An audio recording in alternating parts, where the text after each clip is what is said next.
퇴직이라는 두 글자는 어느 날 갑자기 들이닥치는 폭설처럼 우리 삶을 덮어버립니다.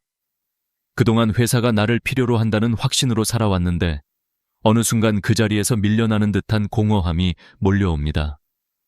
사람들은 퇴직을 자유라고 말하지만 정작 당사자에겐 낯선 침묵과 허전함이 더 크게 느껴지죠.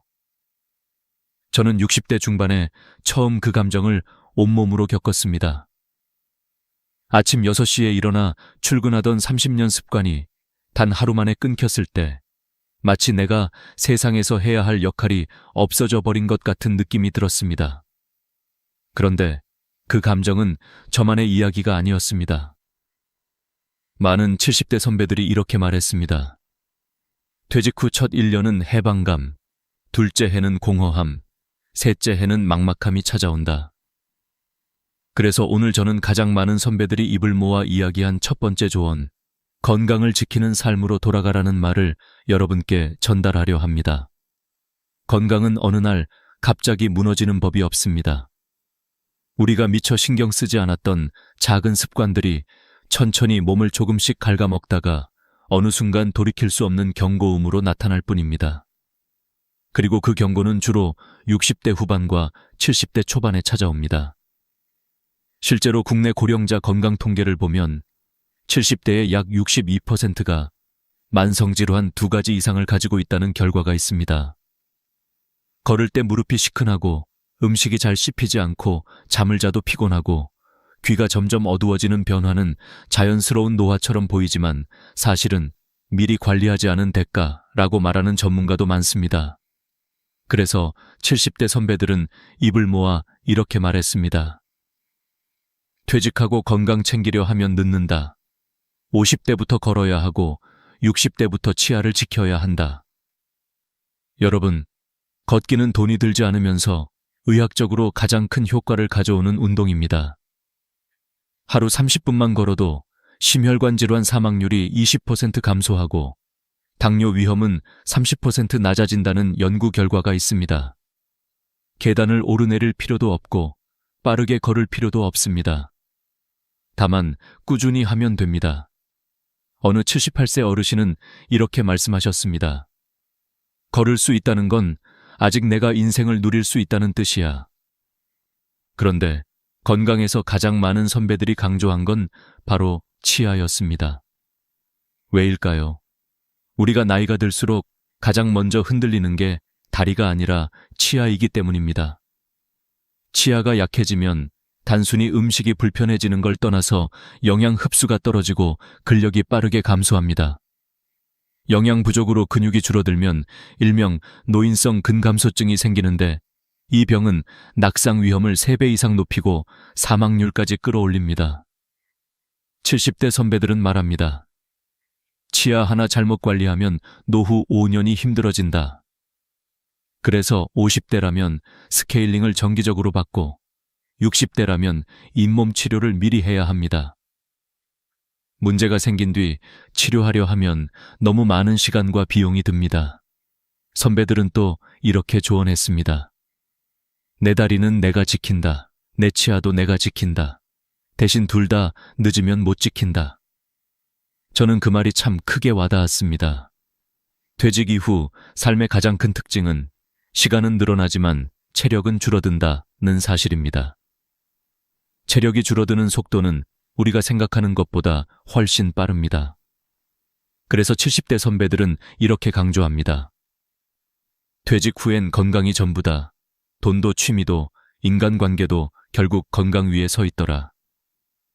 건강을 잃으면 하고 싶은 일을 해도 즐겁지 않고 사랑하는 사람들과 시간을 보내도 마음이 답답해지고 여행을 가도 걷지 못해 사진만 찍다 돌아오게 됩니다.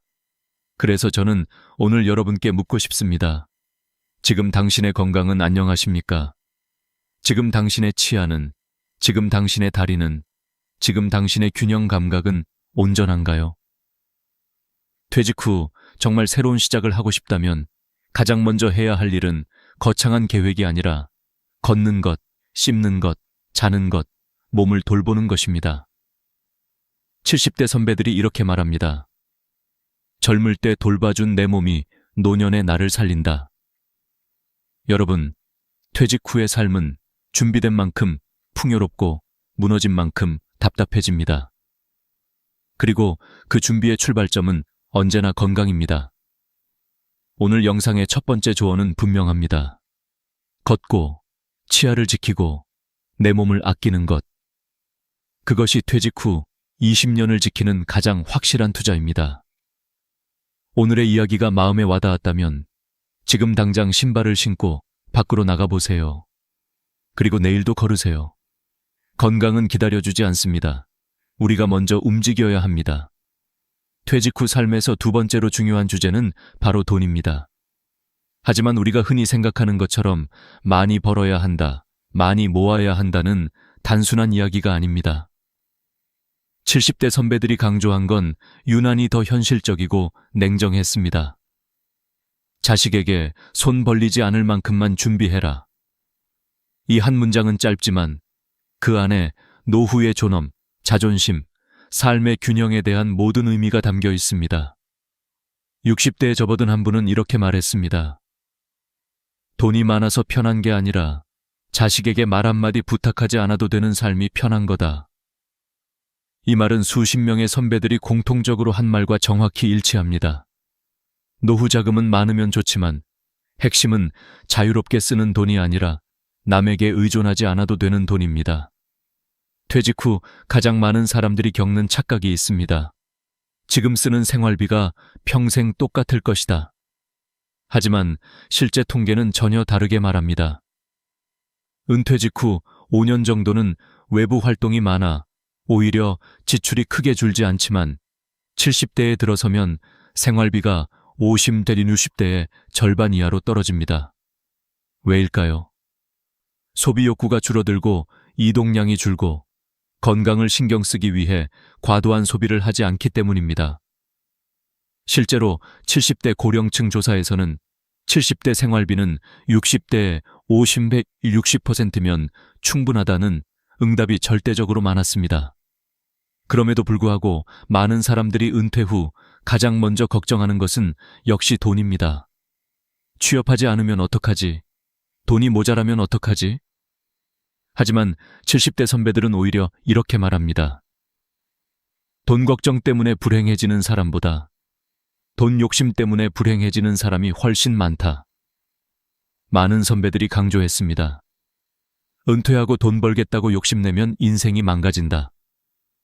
60대에 들어선 많은 분들이 아직도 경제활동을 해야 한다는 압박을 느끼지만 지나치게 많은 노동과 무리한 투자로 삶의 균형을 잃는 경우가 적지 않다고 합니다. 그러면 노후 자금은 정확히 얼마나 필요할까요? 선배들의 대답은 놀라울 정도로 현실적입니다. 자식에게 손 벌리지 않을 정도면 된다. 이것이 가장 많았던 답입니다. 즉, 부자가 되라가 아니라 독립하라는 뜻입니다. 매달 연금이 들어온다면 그 금액에 맞춰 적절히 조절하며 살면 충분하다는 의미입니다. 그래서 선배들은 이렇게 조언합니다. 대출 없이 살 준비를 해라. 연금으로 생활 가능한 구조를 만들어라. 불필요한 소비 습관을 줄여라. 특히 대출은 노후 삶의 가장 큰 위협입니다. 6번째 70대에 대출이 남아있는 사람들 대부분이 그 빚 때문에 삶이 불안해지고 우울감이 증가한다고 말합니다. 한 선배는 이렇게 말했습니다. 대출은 노후의 족쇄다. 은퇴 전에 반드시 끊어라. 또 흥미로운 점은 70대 선배들이 돈을 썼을 때 가장 행복했다고 말한 순간은 여행, 취미, 손주 지원, 자기 배움이었습니다. 물건을 사는 소비가 아니라 경험과 관계에 쓰는 돈이었습니다. 나이가 들수록 물건보다 경험이 더 오래 남기 때문입니다. 또 하나 중요한 점은 실손보험입니다. 여러 선배들은 늦게라도 실손 하나는 꼭 들어라고 말합니다. 병원비는 나이가 들수록 예상보다 빠르게 증가하고 큰 질병 하나가 전체 노후 자금을 무너뜨릴 수 있기 때문입니다. 그런데 여기서 제가 개인적으로 가장 감동받은 조언이 하나 있습니다. 한 73세 선배가 이렇게 말했습니다. 돈은 모자라도 괜찮다. 하지만 최소한 내 스스로를 책임질 만큼은 있어야 한다. 그게 나이 들어 지키는 마지막 품이다. 이 말은 단순히 경제적인 조언을 넘어 노년의 인격과 자존심에 대한 이야기였습니다. 자식에게 부담 주지 않는 노후, 스스로를 돌볼 수 있는 노후, 누군가에게 미안해하지 않고 살 수 있는 노후. 이것은 돈의 크기보다 마음의 크기에 더 가까운 문제입니다. 그리고 한 가지 더, 70대 선배들은 이렇게 말했습니다. 돈은 많이 모으는 게 아니라 오래 쓰는 게 더 중요하다. 즉, 적절히 쓰면서 적절히 절약하고 건강을 잃지 않는 범위에서 즐기라는 뜻입니다. 여러분, 퇴직 후 삶은 돈이 많아서 편안해지는 게 아닙니다. 돈 때문에 후회하지 않는 삶이 편안한 삶입니다. 돈이 있어도 마음이 불안하면 그건 부자가 아니라 불행한 사람입니다. 그리고 돈이 조금 부족해도 마음이 편안하면 그건 가난한 게 아니라 자유로운 사람입니다. 오늘 이 이야기를 들으시면서 여러분도 한번 생각해 보시기 바랍니다. 지금 내 노후 자금은 안심할 만큼 준비되어 있는지, 지금의 소비는 버릴 것을 버리고 챙길 것을 챙기는 소비인지, 내가 앞으로 원하는 삶을 유지하기 위해 필요한 건 무엇인지. 퇴직 후 20년은 생각보다 긴 시간입니다. 그리고 그 시간 동안 가장 중요한 것은 부자로 사는 것이 아니라 자존심을 지키며 사는 것입니다. 70대 선배들은 말합니다. 노년에 가장 비싼 건 돈이 아니라 자유다. 여러분의 노후도 자유롭고 단단한 삶이 되기를 진심으로 바랍니다. 다음 부분에서는 선배들이 가장 많이 후회한 문제이자 가장 크게 강조한 외로움의 관리에 대해 이야기하겠습니다. 퇴직 후 인생에서 세 번째로 가장 중요하면서도 가장 많은 선배들이 이걸 미리 알았더라면 좋았을 걸 하고 후회한 문제는 바로 외로움입니다. 돈보다 무섭고 건강보다 더 조용하게 사람을 무너뜨리는 것, 그것이 바로 노년의 외로움입니다. 70대 선배들은 입을 모아 말합니다.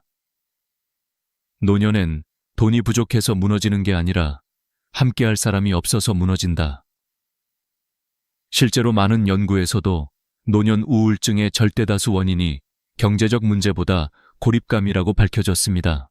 직장에서 3,040년을 헌신하며 살던 분들이 갑자기 퇴직 후 집에 머무르게 되면 사회적 역할이 사라지고 사람과의 접점이 급격히 줄어들면서 마음의 빈 공간이 생겨납니다. 63세 A씨의 사연처럼 여행도 해보고 책도 읽어보고 봉사활동도 해보지만 어느 순간 아무것도 재미없어지고 어떤 것도 가슴을 뛰게 하지 않는 시간이 찾아옵니다. 이 시기를 많은 선배들은 첫 번째 고독의 파도라고 불렀습니다. 그렇다면 이 고독의 파도는 왜 이렇게 무서울까요? 이유는 단순합니다. 준비되지 않은 고독은 사람을 무너뜨리지만 준비된 고독은 오히려 인생을 깊게 만들어주기 때문입니다. 퇴직 후 외로움을 잘 이겨낸 선배들은 공통점이 있습니다. 첫째, 퇴직 전부터 외로움을 대비해 사람 대신 할 일을 만들어 놓았다. 둘째, 혼자 있는 시간을 즐기는 법을 젊을 때부터 연습했다. 셋째, 자신만의 취미나 루틴을 반드시 하나 이상 갖고 있었다. 70대 선배들은 남자는 퇴직하고 나면 밖에서 부르는 사람이 없다고 말합니다. 직장에서의 인간관계는 친구가 아니라 동료일 뿐이라는 것도 강조합니다. 그러니 그것이 끊어졌다고 상심할 필요는 없습니다. 외로움의 문제는 누가 날 안 불러줘서가 아니라 내가 나 자신을 어떻게 돌보는지에서 출발합니다. 70대 선배들이 외로움을 이겨낸 가장 효과적인 방법은 의외로 아주 단순했습니다. 취미를 가져라. 그리고 취미는 반드시 혼자 할 수 있는 것부터 시작해라. 노년기의 취미는 누구와 함께 할 때보다 혼자 해도 외롭지 않은 활동일수록 안정감이 컸습니다. 선배들이 가장 많이 추천한 취미는 다음과 같습니다. 땀 흘리는 운동, 수영, 탁구, 요가, 걷기, 지역 커뮤니티 활동, 동호회, 노인센터 프로그램, 요리 배우기, 미술관, 박물관 탐방. 이들은 단순한 취미가 아니라 고립을 막는 연결고리였습니다. 그 중에서도 지역활동 참여는 외로움을 감소시키는데 매우 효과적이었습니다. 여러분도 잘 아시다시피 한국의 고령층은 지역사회와의 연결이 끊어지면 급격히 고독해지는 성향이 있습니다. 그래서 70대 선배들은 말합니다. 집 밖에 나가는 일이 건강관리만큼 중요하다. 실제로 매일 2-30분씩 사람을 만나거나 소통하는 사람들은 그렇지 않은 사람보다 우울증 위험이 40% 이상 낮았습니다. 또 하나 중요한 조언은 배우자 관계입니다. 70대 선배들이 인생에서 가장 소중한 사람으로 꼽은 1위는 압도적으로 배우자였습니다. 평생 사람을 만나고 헤어지고 친구들과 어울렸던 시절도 지나고 나면 결국 마지막에 남는 사람은 배우자뿐이라는 것입니다. 그래서 선배들은 말합니다. 젊을 때부터 부부 대화를 많이 해야 노년에 외롭지 않다. 부부 관계가 좋으면 하루가 안정되고 마음의 피로도 훨씬 줄어들며 생활 만족도는 크게 올라간다고 합니다. 그렇다면 혼자 있는 분들은 어떻게 해야 할까요? 선배들은 이렇게 조언합니다. 외로움을 두려워하지 말고 외로움을 관리하는 기술을 배우라. 혼자 사는 분들일수록 사회적 연결이 훨씬 더 중요합니다. 재취업을 해서 사람을 접하는 것도 매우 효과적인 방법입니다. 70대 선배 중엔 이렇게 말한 분도 있습니다. 출근하려고 매일 준비하는 그 과정 자체가 내 인생을 다시 살게 하더라. 재취업은 단순한 돈 문제가 아니라 리듬과 사람, 존재감을 회복시키는 역할을 합니다. 그런데 여기서 제가 가장 깊게 공감했던 조언이 있습니다. 70대 선배 한 분이 조용히 이렇게 말했습니다. 퇴직한 남자는 가만히 있으면 집안 분위기까지 가라앉힌다.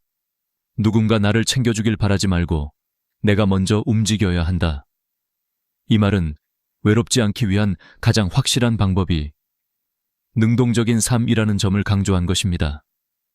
결국 노년의 외로움을 이기는 핵심은 3가지입니다. 1. 취미를 만들 것. 지역사회에 연결될 것. 3. 혼자 있는 시간을 두려워하지 않을 것. 외로움은 자연스럽습니다. 하지만 관리할 수 있습니다. 그리고 잘 관리된 외로움은 오히려 인생을 더 단단하게 만들어줍니다. 다음 부분에서는 퇴직한 후 진짜 필요한 마음가짐과 생활 루틴에 대해 더 깊게 살펴보겠습니다. 퇴직 후 남은 인생을 어떻게 살아야 할까?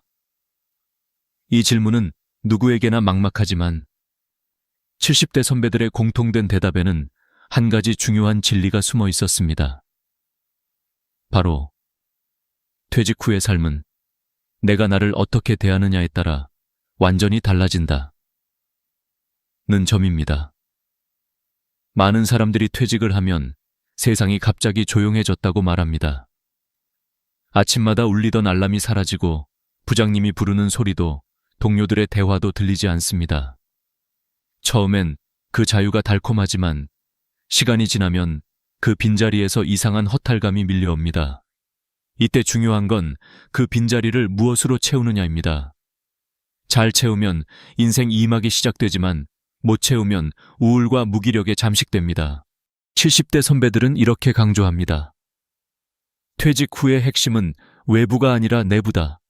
내가 스스로 어떤 사람이 될지 정하는 데서 모든 게 시작된다. 이 말은 단순한 정신론이 아닙니다. 실제로 많은 연구에서 퇴직 후 3세 5년 사이가 심리적 변화가 가장 큰 시기이며 이때의 마음가짐이 노년기의 만족도를 결정한다고 보고합니다. 퇴직 직후에는 새로운 자유에 익숙해지려는 조심스러운 흥분이 있지만 그 다음엔 목표가 사라진 혼란이 찾아옵니다. 그런데 이 혼란은 결코 부정적인 것이 아닙니다. 오히려 새로운 나를 재구성할 수 있는 기회입니다. 70대 선배들은 그 기회를 놓치지 않기 위해 몇 가지 행동을 했다고 고백했습니다. 첫째, 나를 위한 루틴을 다시 만들었다. 퇴직 후 가장 많이 무너지는 것이 바로 리듬입니다. 직장 생활은 누가 시키지 않아도 자동으로 루틴이 생기지만 퇴직 후엔 하루가 무질서하게 흐르기 쉽습니다. 그래서 선배들은 아침 기상 시간과 식사 시간, 운동 시간, 외출 시간을 정해놓고 지켰습니다. 이것만으로도 우울감이 3.40% 감소했다는 조사도 있습니다. 인간의 뇌는 예측 가능한 구조에서 안정감을 느끼기 때문입니다. 둘째, 잘 쉬는 법을 배웠다. 회사에 있을 때는 쉰다라는 개념이 늘 부족했습니다. 늘 피곤했고 늘 시간이 모자랐죠. 하지만 퇴직 후의 휴식은 다릅니다. 진짜 쉬기 위해서는 목적 없는 시간도 버텨내는 연습이 필요합니다. 어떤 선배는 이렇게 말했습니다. 처음엔 빈 시간이 두려웠는데 나중엔 그 시간이 나를 살렸다. 명상, 산책, 음악 감상 같은 아주 작은 외부 자극이 오히려 마음을 건강하게 만들었습니다. 셋째, 내게 맞는 인간관계를 골랐다. 직장에서는 원하든 원치 않든 다양한 관계 속에서 살아야 합니다. 하지만 퇴직 후엔 꼭 보고 싶은 사람들만 남습니다. 선배들은 말합니다. 퇴직 후 만나는 사람들은 전부 선택이다. 그래서 인간관계를 정리하는 과정이 반드시 필요합니다. 자존감을 낮추는 사람, 항상 비교하는 사람, 본인을 이용하려는 사람, 이런 관계와 멀어지는 것이 더 건강한 삶으로 이어졌습니다. 넷째, 자신에게 질문하는 시간을 만들었다. 퇴직 이후 가장 중요한 과정은 자신을 되돌아보는 것입니다. 나는 어떤 사람이고 싶은가? 앞으로의 20년을 어떻게 살고 싶은가? 무엇을 해야 후회하지 않을까? 이 질문들이 방향을 만들어줍니다. 방향이 생기면 흔들려도 다시 돌아올 곳이 생기기 때문에 삶이 훨씬 안정됩니다. 70대 선배들은 말합니다. 방향이 없는 사람은 하루가 길고 방향이 있는 사람은 하루가 짧다. 그리고 마지막으로 가장 많은 선배들이 강조한 것은 나를 위한 작은 목표를 만드는 것이었습니다. 퇴직 후의 목표는 절대 거창할 필요가 없습니다. 일주일에 3번 걷기, 책 한 권 읽기, 요리 한 가지 배우기, 한 달에 한 번 작은 여행 가기. 이런 소소한 목표가 삶 전체를 다시 밝게 만듭니다. A씨처럼 허전함과 무기력을 느끼는 사람들은 대부분 무언가를 잃었다는 감정에 집중합니다. 하지만 선배들은 이렇게 말했습니다. 퇴직은 잃는 게 아니라 다시 채울 수 있게 되는 시작이다. 이 관점의 변화가 인생을 완전히 바꿉니다. 또 하나 흥미로운 사실이 있습니다. 심리학 연구에 따르면 퇴직 후 삶의 만족도를 가장 높이는 요소는 돈도 건강도 아닌 소속감입니다. 어딘가에 속해 있다는 느낌, 나를 바라봐주는 사람이 있다는 느낌, 나를 필요로 하는 활동이 있다는 느낌. 이 3가지가 있을 때 사람은 여전히 살아있다는 실감을 갖게 됩니다. 그래서 선배들은 이렇게 말합니다. 고독은 막는 게 아니라 관리하는 것이다. 나에게 맞는 소속감을 만들면 고독은 친구가 된다. 퇴직 후 가장 지혜로운 사람은 외로움을 두려워하지 않는 사람입니다. 오히려 외로움 속에서 자신을 정리하고 다시 관계를 선택하고 새로운 나를 만들어가는 사람입니다. 다음 부분에서는 퇴직 후 일을 바라보는 올바른 관점과 왜 많은 70대가 재취업을 선택했는지에 대해 깊이 이야기해 보겠습니다. 퇴직 후의 삶에서 일은 단순한 생계수단이 아니라 사람을 다시 살아있게 만드는 중요한 축입니다. 많은 사람들은 퇴직과 동시에 일을 완전히 떠나야 한다고 생각합니다. 하지만 70대 선배들은 이 부분에서 전혀 다른 조언을 합니다. 퇴직은 일의 끝이 아니라 일의 종류가 바뀌는 순간이다. 이 말은 너무 단순한 것 같지만 그 안에 담긴 뜻은 깊습니다. 그들은 직장에서의 일이 끝났을 뿐 인간으로서의 역할과 목적은 끝나지 않는다고 말합니다. 그리고 놀라운 사실은 노년기에 일하는 사람일수록 심리적, 신체적으로 훨씬 건강하다는 연구가 수없이 많다는 것입니다. 실제로 한국보건사회연구원의 조사에서는 70대 이상 노년층의 우울증 위험이 무직그룹보다 활동그룹에서 40% 낮게 나타났다고 합니다. 이유는 명확합니다. 일은 사람을 움직이게 하고 움직임은 생각을 선명하게 합니다. 그리고 생각이 선명해지면 외로움이 줄어듭니다. 70대 선배들은 이렇게 말합니다. 노년의 일은 돈벌이가 아니라 존재감이다. 직장을 떠나면 가장 먼저 사라지는 것은 월급이 아니라 나도 누군가에게 필요한 사람이다 라는 감각입니다. 그러다 보니 하루하루가 흐릿하고 작은 일에도 예민해지고 스스로 작아지는 느낌이 찾아옵니다. 그래서 어떤 형태로든 일을 이어가는 것이 필요합니다. 그러나 여기서 중요한 점이 있습니다. 직장 때처럼 억지로 하는 일은 오래가지 않습니다. 퇴직 후의 일은 잘하는 일보다 하고 싶은 일, 이어야 합니다. 선배들은 말합니다. 이제는 능력보다 기분이 먼저다. 우리가 평생 해야 할 일은 한 가지다. 기분 좋게 사는 법. 그러니 퇴직 후의 일은 나의 감정, 성격, 생활 리듬에 맞아야 합니다. 이때 많은 사람들이 질문합니다. 나이가 들면 누가 나를 필요로 할까? 그런데 실제로 많은 70대가 재취업하거나 새로운 일을 시작해 삶의 활력을 되찾고 있습니다. 다양한 사례가 있습니다. 어떤 선배는 68세에 동네 카페에서 오전 알바를 시작했는데 그 한 시간이 하루를 살아가게 하는 원동력이 되었다고 말합니다. 손님에게 인사하는 그 짧은 순간이 나를 다시 살게 하더라고요. 또 어떤 선배는 택배 분류 보조로 하루 2시간만 일하면서 체력도 회복되고 규칙적인 생활이 생겨 오히려 건강이 좋아졌습니다. 중요한 건 수입이 아니라 매일 나갈 곳이 있다는 사실입니다. 이 단순한 조건이 노년의 고독을 크게 줄여줍니다.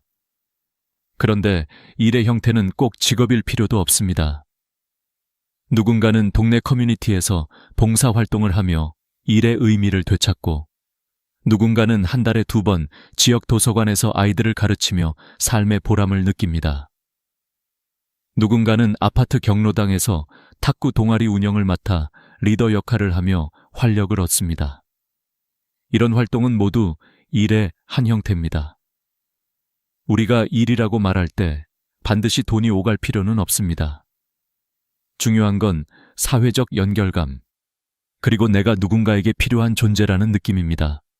70대 선배들은 퇴직 후 가장 위험한 것은 아무것도 하지 않는 하루가 쌓이는 것이라고 말합니다. 하루는 편안할 수 있지만 그 하루가 100번 반복되면 삶 전체가 무너집니다. 그래서 작은 일이라도 꾸준히 해야 합니다. 심리 전문가들도 말합니다. 사람은 움직일 때 살아있고 멈출 때 늙는다. 그 움직임이 운동이든 취미든 봉사든 재취업이든 상관없습니다. 움직이는 일에 몸과 마음을 두는 것이 중요합니다. 또 한 가지 중요한 관점은 일을 통해 새로운 인간관계를 만들 수 있다는 점입니다. 퇴직 후 회사 사람들은 자연스럽게 멀어지지만 새로운 일터나 새로운 활동에서는 직장이 아닌 진짜 사람들과 관계를 맺을 수 있습니다. 70대 선배들은 이렇게 말합니다. 진짜 인연은 직장에 있지 않다. 내가 좋아하는 일을 할 때 그 옆에 있는 사람이 진짜 인연이다. 이 말처럼 나이가 들수록 억지 인간관계보다 자연스럽게 이어지는 관계가 훨씬 소중해집니다. 그리고 마지막으로 선배들은 퇴직 후의 일을 미래를 위한 보험이라고 표현합니다. 건강이 악화되면 일도 줄어들고 움직임도 줄어듭니다. 그래서 70대 선배들은 한결같이 말합니다. 지금 할 수 있을 때 움직여라. 지금 할 수 있을 때 시작해라. 늦었다고 생각해도 노년의 시간은 충분히 길고 새로운 일들은 끝없이 많습니다. 결국 퇴직 후의 일은 나를 위해 살아가는 삶의 새로운 방식입니다. 강박도 부담도 없는, 그러나 나를 생기 있게 하는 인생 2막의 엔진입니다. 다음 마지막 부분에서는 이 모든 준비를 마친 후 남은 인생을 어떻게 바라봐야 하는지, 그리고 70대 선배들이 전해준 마무리 인생 조언을 이야기해드리겠습니다. 퇴직 후의 시간은 길고도 깊습니다. 누군가는 그 길을 외로움으로 채우고 누군가는 지혜와 평온으로 채웁니다. 70대 선배들은 말합니다. 인생은 퇴직 후가 더 길다. 그 긴 시간을 어떻게 쓰느냐가 나머지 인생의 품격을 만든다. 인생 후반은 앞부분처럼 바쁘지 않지만 그 대신 더 섬세하고 조용한 방식으로 우리를 성장시킵니다. 이 시기의 삶을 잘 보내려면 무엇보다 마음의 자세를 새롭게 정리해야 합니다. 아무리 돈을 준비하고 건강을 챙기고 취미를 만들어도 마음이 정돈되지 않으면 노년의 삶은 여전히 허전합니다. 그래서 70대 선배들은 퇴직 후 가장 중요한 것은 마음의 태도를 바꾸는 것이라고 말합니다. 인생 후반은 새로운 목표를 세우는 시기가 아니라 남아있는 삶을 더 깊게 즐기기 위한 관점 전환의 시기입니다. 퇴직 후에 많은 사람들이 빠지는 함정 중 하나는 비교입니다.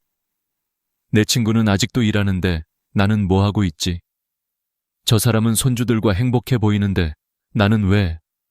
다들 바쁘게 사는데 왜 나만 멈춘 것 같지? 이렇게 비교가 시작되면 마음이 다치기 시작합니다. 그런데 선배들은 말합니다. 노년의 삶에는 비교라는 단어 자체가 필요 없다. 인생의 앞부분은 경쟁과 비교로 가득했지만 인생의 후반부는 경쟁에서 빠져나와야 비로소 평온을 찾을 수 있습니다. 마음이 편안해지는 사람은 한결같이 이렇게 말합니다. 이제는 나만 보면 된다. 남이 아니라. 또 하나 중요한 태도는 관계를 바라보는 시선을 바꾸는 것입니다. 퇴직 후 인간관계는 자연스럽게 정리됩니다. 억지로 잡고 있어야 할 관계도 아니고 내 삶에 도움이 되지 않는 사람에게 매달릴 필요도 없습니다. 70대 선배들은 이렇게 이야기합니다. 나이를 먹는다는 건 억지 인연을 끊고 따뜻한 인연만 남기는 일이다. 그러니 떠나는 사람을 붙잡지 말고 오히려 조용히 보내주는 지혜가 필요합니다. 떠난 인연 때문에 마음을 상하는 대신 지금 내 곁에 남아있는 단 한 사람에게 더 깊은 마음을 쏟는 것이 훨씬 더 가치 있는 일입니다. 그렇다고 노년의 관계가 줄어드는 것이 무조건 나쁜 것은 아닙니다. 오히려 관계가 줄어들수록 진짜 필요한 관계만 남습니다. 그중 가장 중요한 관계는 배우자입니다. 70대 선배들에게 당신 인생에서 가장 소중한 사람은 누구입니까?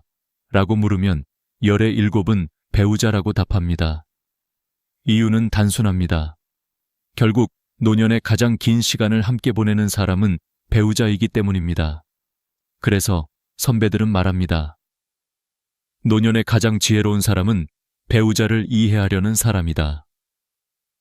서로의 다름을 인정하고 작은 일에도 감사하고 대화를 꾸준히 이어가는 것이 노년의 안정감을 크게 지켜줍니다. 또 한 가지 중요한 부분은 기대치를 낮추는 것입니다. 많은 사람들이 자녀에게서 행복을 기대하다가 실망하고 인간관계에 기대하다가 상처받습니다. 하지만 나이가 들수록 기대치가 낮을수록 마음은 가벼워집니다. 기대가 적으면 실망도 적고 실망이 적으면 마음이 덜 상합니다. 그래서 선배들은 말합니다. 기대는 줄이고 감사는 늘려라. 그러면 마음은 항상 편하다. 작은 것에도 고마움을 느끼는 태도가 노년의 삶을 지탱하는 기둥이 됩니다. 그리고 마지막으로 중요한 태도는 자기 자신을 다시 발견하는 것입니다. 퇴직 후 많은 사람들이 자신을 잃어버립니다. 직장에서 남의 시간을 살아왔기 때문에 자신의 시간을 갑자기 어떻게 써야 할지 모르는 것이죠. 하지만 노년은 오히려 자기 자신에게 돌아갈 수 있는 황금 같은 시기입니다. 하고 싶었지만 못했던 일들, 배우고 싶었지만 미뤄둔 것들, 가고 싶었지만 바빠서 가지 못했던 곳들, 이 모든 것을 다시 시작할 수 있는 시기가 바로 지금입니다. 70대 선배들은 이렇게 말합니다. 노년의 행복은 거창한 데 있지 않다. 하루의 작은 기쁨 하나면 충분하다. 아침 햇살이 예쁘다든지, 걷는 길에서 작은 꽃을 발견했다든지, 아내와 마신 따뜻한 차 한 잔이 맛있었다든지. 이 작은 행복을 느끼는 사람이 노년의 진짜 부자입니다. 돈, 지위, 성취보다 더 중요한 것은 마음의 여유입니다.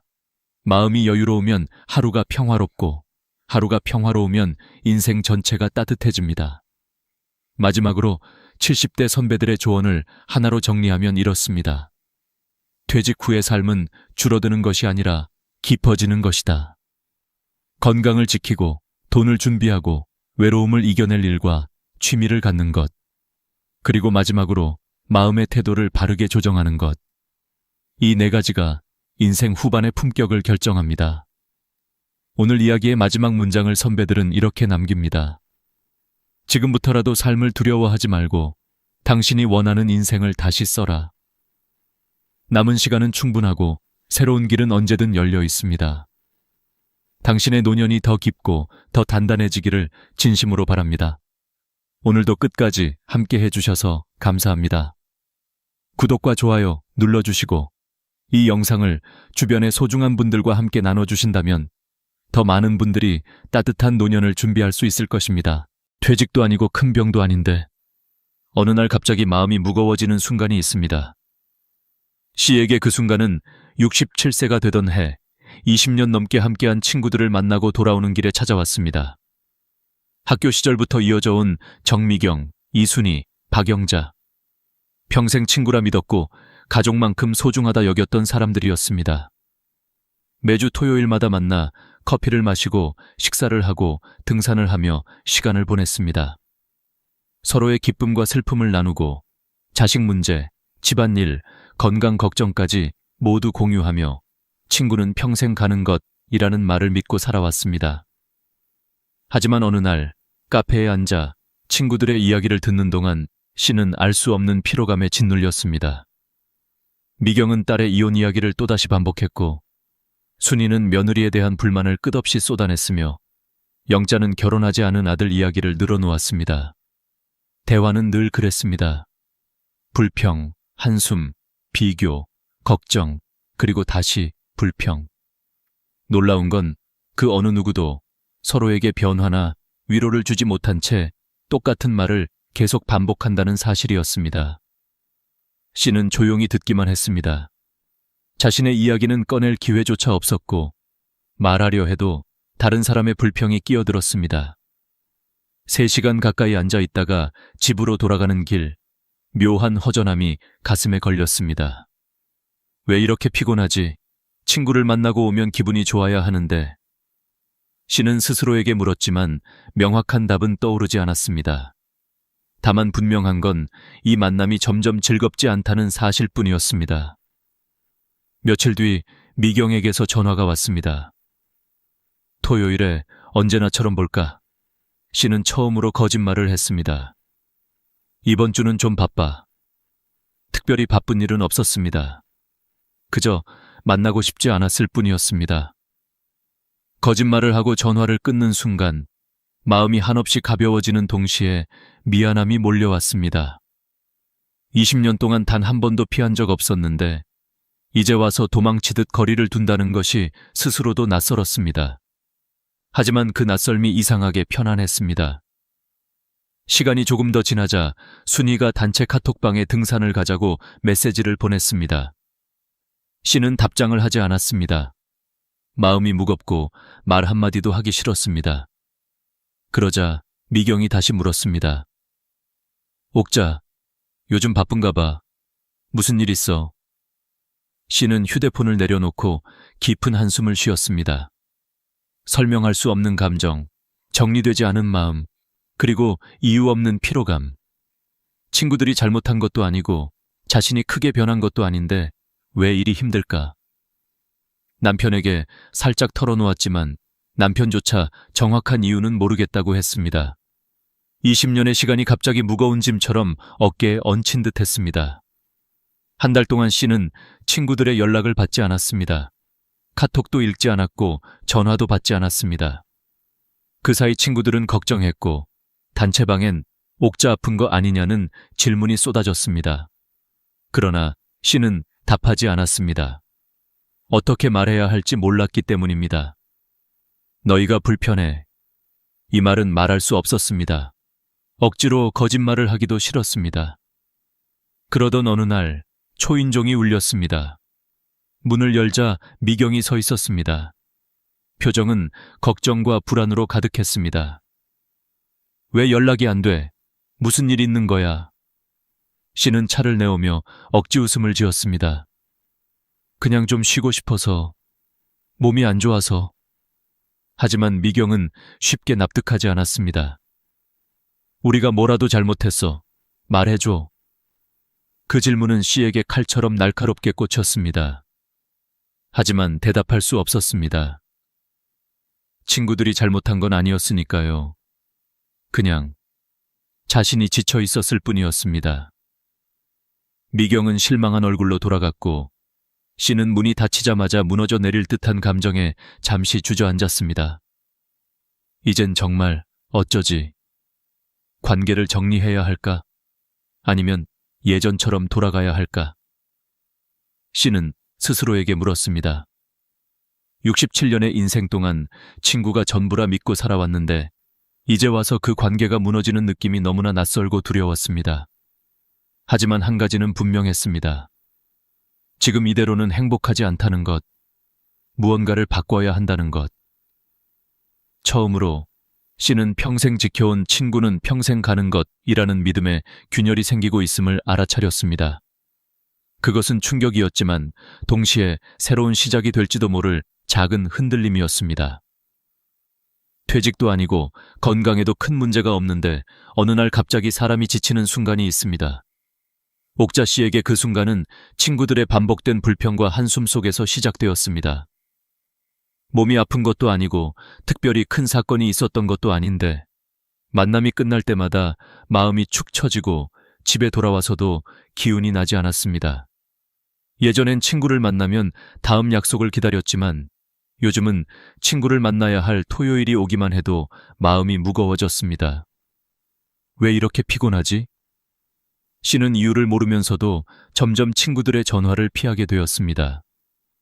미경, 순이, 영자는 여전히 예전처럼 자식 이야기, 며느리 이야기, 몸 아픈 이야기만 끝없이 늘어놓았습니다.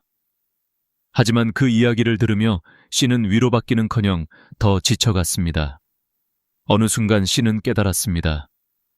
나는 늘 들어주기만 하는 사람이었구나. 친구들의 이야기는 항상 씨의 귀에서 끝났고 그 누구도 그녀의 마음을 묻지 않았습니다. 그래서 씨는 점점 연락을 피하기 시작했습니다. 거짓말까지 해야 했습니다. 만남을 피한다고 죄책감을 느끼면서도 이상하게도 마음 한편은 가벼웠습니다. 아, 이번 주는 안 만나도 되는구나. 그렇게 한 주, 두 주, 한 달이 지났고 친구들에겐 씨의 침묵이 더 큰 걱정이 되었습니다. 단체 카톡방에는 옥자야 괜찮아? 아픈 건 아니지? 왜 연락이 안 돼? 라는 메시지가 쏟아졌지만 씨는 답을 하지 못했습니다. 마음이 답답했고 무언가를 말할 자신도 없었습니다. 그러던 어느 날 결국 일이 터졌습니다. 미경이 직접 집으로 찾아온 것입니다. 초인종이 울렸고 문을 열자 걱정으로 가득한 미경이 서 있었습니다. 도대체 왜 연락이 안 돼? 우리가 뭐 잘못했어? 말해줘. 미경의 눈빛엔 서운함과 불안이 가득했습니다.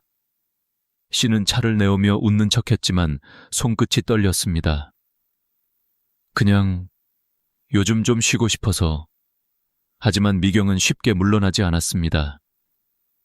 우리가 뭘 잘못했는지 말해줘. 그래야 우리가 고칠 거 아니야. 그 질문은 씨의 가슴을 깊이 찔렀습니다. 하지만 대답할 수 없었습니다. 미경이 잘못한 것도, 순이가 잘못한 것도, 영자가 잘못한 것도 아니었습니다. 그저 자신이 변한 것이었습니다.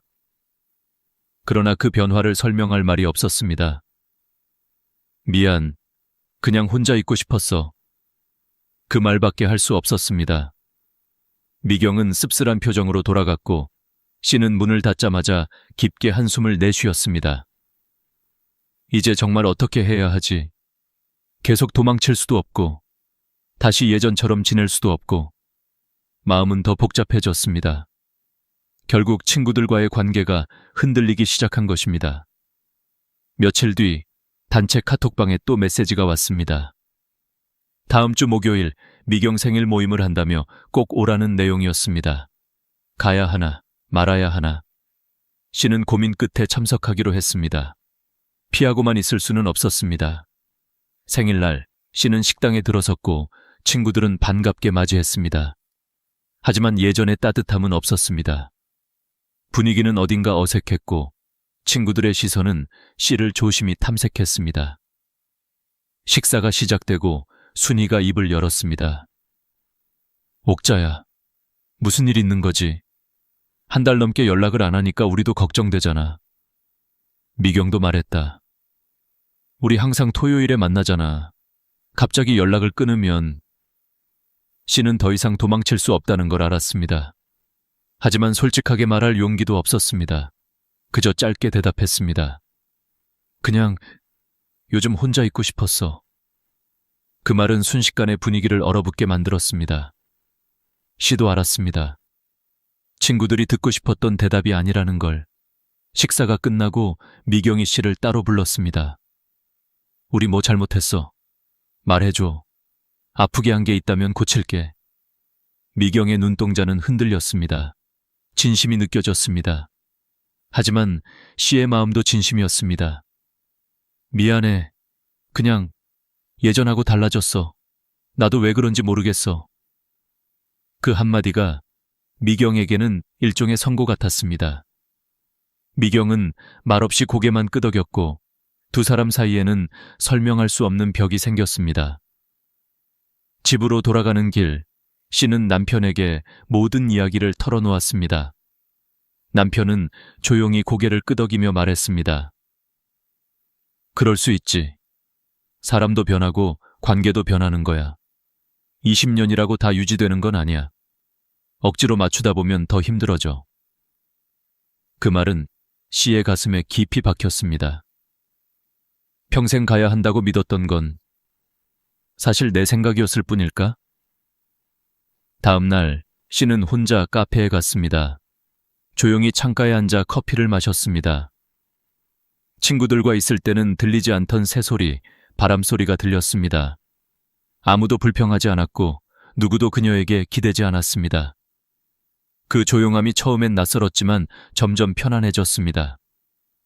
아, 나 이런 시간이 필요했구나. 씨는 마음 깊은 곳에서 처음으로 무언가가 풀려가는 느낌을 받았습니다. 그날은 씨의 삶이 서서히 변하기 시작한 첫 번째 날이었습니다. 옥자 씨의 삶이 변하기 시작한 건 아주 작은 균열에서였습니다. 단지 친구들의 불평이 지겨워졌다는 이유 하나였지만 그 감정은 생각보다 더 깊고 오래된 것이었습니다. 평생 좋은 사람으로 살아온 사람이 어느 날 갑자기 변하는 일은 없습니다. 오랜 시간 쌓여왔던 감정이 어느 순간 넘쳐 흐르는 것뿐입니다. 그래서 미경, 순희, 영자와의 갈등도 실은 갑작스럽게 생긴 일이 아니었습니다. 씨의 마음속에서는 오래전부터 피로가 자라고 있었고 이제야 비로소 그녀 자신이 그 사실을 인정하게 된 것입니다. 카페 창가에 앉아 혼자 커피를 마시던 그날, 씨는 처음으로 외로움 대신 평온을 느꼈습니다. 누구의 눈치도 보지 않아도 됐고 억지로 맞춰주는 대화도 필요하지 않았습니다. 그저 커피 향이 좋았고 창밖의 햇빛이 따뜻했습니다. 혼자 있어도 괜찮네. 그 순간 씨는 깨달았습니다. 자신이 평생 믿어왔던 친구는 평생 가는 것이라는 말이 이제는 더 이상 자신의 삶에 맞지 않는다는 것을. 관계에도 계절이 있고 사람도 나이와 상황에 따라 달라진다는 것을. 시간이 흘러 하루 이틀 그리고 몇 주가 지났습니다. 친구들과의 연락은 완전히 끊어졌고 단체방의 소란도 사라졌습니다. 처음엔 그 고요함이 이상하게 느껴졌지만 점점 씨는 그 침묵이 주는 자유로움에 적응해 갔습니다. 아침 산책을 하며 주변 풍경을 느긋하게 바라보는 시간이 늘어났고 누구와도 비교하지 않는 차분한 일상이 찾아왔습니다. 그러나 씨의 삶을 진짜로 바꾼 건 어느 날 카페에서 우연히 만난 여성 은숙 씨였습니다. 69세, 혼자 사는 사람이었지만 표정은 밝고 마음가짐은 단단해 보였습니다. 두 사람은 처음 만났지만 대화는 놀라울 정도로 자연스러웠습니다. 불평도 없었고 서로에게 의무도 없었고 억지로 위로를 강요하지도 않았습니다. 그냥 편안했습니다. 혼자 있어도 평화로워요. 은숙 씨의 그 말은 씨의 마음을 깊이 울렸습니다. 외로워도 괜찮다. 불편함을 참고 억지로 남을 붙잡는 것보다 나은 삶도 있다. 그날 이후 은숙 씨는 씨에게 새로운 인연이 되어 주었습니다. 오래 알지 못했지만 편안했고 부담스럽지 않았고 마음이 따뜻해지는 관계였습니다. 그동안 씨는 오래 알았다는 이유 하나로 관계를 유지해왔지만 은숙 씨를 만나면서 깨달았습니다. 관계는 길이가 아니라 편안함이구나. 어느 날 은숙 씨의 제안으로 씨는 동네 문화센터 수채화 교실에 나가보기로 했습니다. 평생 그림과는 거리가 멀었지만 이상하게도 색을 고르고 붓을 드는 일이 재미있었습니다. 종이에 물감이 스며드는 모습을 보며 마음도 고요해졌습니다. 반짝반짝한 새 취미는 씨의 하루를 풍성하게 채워주었습니다. 수채화 교실에는 다양한 사람들이 있었습니다. 혼자 사는 사람, 남편과 함께 온 사람, 은퇴 후 무료함을 느껴온 사람. 씨는 그들과 자연스럽게 대화를 나누었고 그 대화에는 불평이나 비교가 없었습니다. 누구도 자신의 아픔을 강요하지 않았고 누구도 상대에게 부담을 지우지 않았습니다. 아, 이런 관계도 있구나. 시간이 흐를수록 씨는 더 크게 변화했습니다. 아침엔 산책, 점심엔 수채화, 저녁엔 남편과 조용한 대화. 예전엔 생각도 못했던 차분하고 고요한 일상이었지만 그 일상이 씨에게는 더없이 소중했습니다. 특히 누구에게도 기대지 않는 시간들이 그녀의 마음을 단단하게 다져주었습니다. 어느 날 은숙 씨가 씨를 보며 말했습니다. 요즘 얼굴이 환해졌어요. 처음 봤을 때랑 완전히 달라요. 씨는 웃었습니다. 나도 그래 보여? 그럼요. 뭔가 자유로워졌어요. 자유. 씨는 그 말이 참 좋았습니다. 친구 관계에서 벗어난 것이 자유라는 걸 이제야 알게 된 것입니다. 20년을 함께한 친구들을 떠나보낸 것은 분명 아픈 일이었습니다. 미경이 너무 화를 냈던 것도 이해했고 순이와 영자가 씨를 오해한 것도 이해했습니다. 그러나 씨는 알았습니다. 관계를 억지로 붙들고 있는 것이 오히려 서로를 더 아프게 만든다는 것을. 사람들의 입방아도 있었습니다.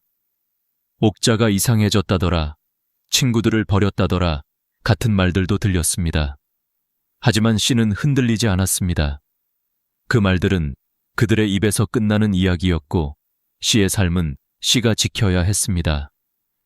한 달, 두 달, 씨는 더 밝아졌고 더 편안해졌고 더 자신을 사랑하게 되었습니다. 남편도 씨의 변화를 기뻐했습니다. 당신 요즘 참 좋아 보여. 응, 나답게 살고 있는 것 같아. 씨는 그 말이 진심이라는 걸 알았습니다. 결국 씨가 떠난 것은 친구들이 아니라 자신을 괴롭히던 마음의 짐이었습니다. 친구들이 나쁜 사람들이었던 것도 아닙니다. 그저 씨와 맞지 않게 된 것뿐입니다. 관계가 끝났다고 반드시 누군가가 잘못한 것은 아니었습니다. 단지 서로의 시간이 끝났을 뿐이었습니다. 어느 날 서랍 속에서 예전 친구들과 찍은 사진이 나왔습니다. 젊을 때 등산 가서 찍은 사진, 웃고 있는 얼굴들. 씨는 잠시 사진을 바라보다가 조용히 미소를 지었습니다. 그래, 그 시절엔 참 고마운 사람들이었지. 그리고 깨달았습니다. 그 시절엔 소중했지만 지금은 아닐 수도 있다는 것을. 인연은 변할 수 있고 그 변화를 인정하는 것이 어른의 삶이라는 것을. 씨는 사진을 다시 조용히 서랍에 넣었습니다. 추억은 남기되 붙들지는 않기로. 그리고 창밖을 바라보았습니다. 햇살이 잔잔히 방 안에 스며들고 있었습니다. 그래, 이렇게 사는 게 나한테 맞는 거야. 시의 삶은 그렇게 조금씩 새롭게 피어나고 있었습니다. 옥자 씨의 일상은 어느새 완전히 새로워져 있었습니다. 예전에는 친구들과의 약속이 중심이었지만 이제는 하루의 리듬이 자신에게 맞춰 흘러갔습니다. 아침 햇살이 거실 창을 비스듬히 비출 때면 씨는 천천히 일어나 따뜻한 차를 한 잔 내렸습니다. 그 향이 집안을 채우는 동안 그녀는 오늘 무엇을 그릴지, 어디를 걸을지, 어떤 색으로 마음을 표현할지를 생각했습니다. 누구의 눈치도 보지 않고 누구에게 맞추거나 설명할 필요도 없이 오롯이 자신을 위한 하루가 만들어지는 시간이었습니다. 산책길에서 만나는 작은 변화들도 씨에게는 큰 위로가 되었습니다. 떨어져 있는 은행잎 하나에도 눈길이 갔고 나무 사이로 불어오는 바람의 냄새가 계절의 흐름을 알려주었습니다. 예전에는 친구들과 걸으면서 이야기에만 집중해 주변을 제대로 볼 시간이 없었는데 혼자 걷게 되니 세상의 작은 모습들이 하나하나 씨의 마음속으로 깊이 들어왔습니다. 혼자 있어도 괜찮네. 그 말이 점점 씨의 삶에 뿌리를 내리고 있었습니다. 수채화 수업은 씨에게 또 다른 세계를 열어주었습니다. 처음에는 자신이 이렇게 붓을 잡고 그림을 그리게 될 줄 몰랐습니다. 하지만 물감이 종이 위에서 퍼져가는 순간 씨의 마음속 어지러웠던 생각들도 함께 번져 사라지는 듯했습니다. 물의 움직임은 예측할 수 없었고 그 흐름에 따라 색깔이 만들어지는 과정은 늘 새롭고 설레었습니다. 그 색 참 따뜻하네요. 선생님의 칭찬 한마디가 씨의 마음을 밝게 비추었습니다. 그동안 씨는 남의 말을 들어주고 남을 위로하는 역할에 익숙했습니다. 하지만 누군가에게 인정받는 경험은 오랜만이었고 그 따뜻함은 새벽 햇살처럼 조용히 씨의 마음을 데웠습니다. 은숙 씨와의 관계도 깊어졌습니다. 자주 만나지만 부담스럽지 않았고 적당한 거리가 유지되는 편안한 관계였습니다. 둘은 수업이 끝난 뒤 종종 작은 카페에 들러 서로의 그림을 보여주기도 했습니다. 이 부분의 색이 정말 예뻐요. 씨 그림은 바람 소리가 들리는 것 같아요. 대화는 늘 긍정적이었고 서로의 마음을 가볍게 만드는 힘이 있었습니다. 은숙 씨 역시 친구 관계로 상처를 받은 적이 있었기에 씨의 이야기를 이해하고 공감할 수 있었습니다. 그래서 더 편했습니다. 억지 위로나 조언이 아닌 그냥 있는 그대로의 이야기를 나누는 관계가 씨에게는 처음 있는 경험이었습니다. 씨는 점점 깨닫고 있었습니다. 친구란 오래 알았다고 좋은 게 아니라 마음이 편안한 사람이 진짜 친구라는 것을. 그러나 변화는 늘 마음 한편에 약간의 불안을 남기곤 합니다. 어느 날 옥자 씨는 장보러 마트에 갔다가 순희와 마주쳤습니다. 순간 씨의 발걸음이 멈췄습니다. 순희는 씨를 보더니 얼굴을 굳히고 모른 척 지나갔습니다. 단 몇 초였지만 씨의 가슴은 묵직하게 내려앉았습니다. 20년을 함께한 시간이 있었기에 마음 한편이 아리지 않을 수 없었습니다. 하지만 씨는 곧 고개를 들었습니다. 이제는 나도 나를 지켜야 해. 순희가 씨의 선택을 이해하지 못해도 괜찮았습니다. 그들의 시간을 완전히 부정하는 게 아니라 이제는 각자의 길을 가는 것뿐이라는 걸 씨는 알고 있었습니다. 그날 밤 남편에게 그 이야기를 하자 남편은 조용히 씨의 손을 잡았습니다. 사람은 변하고 관계도 변하는 거야. 당신이 힘들면 멀어지는 게 맞지. 남편의 말은 씨에게 큰 위로가 되었습니다.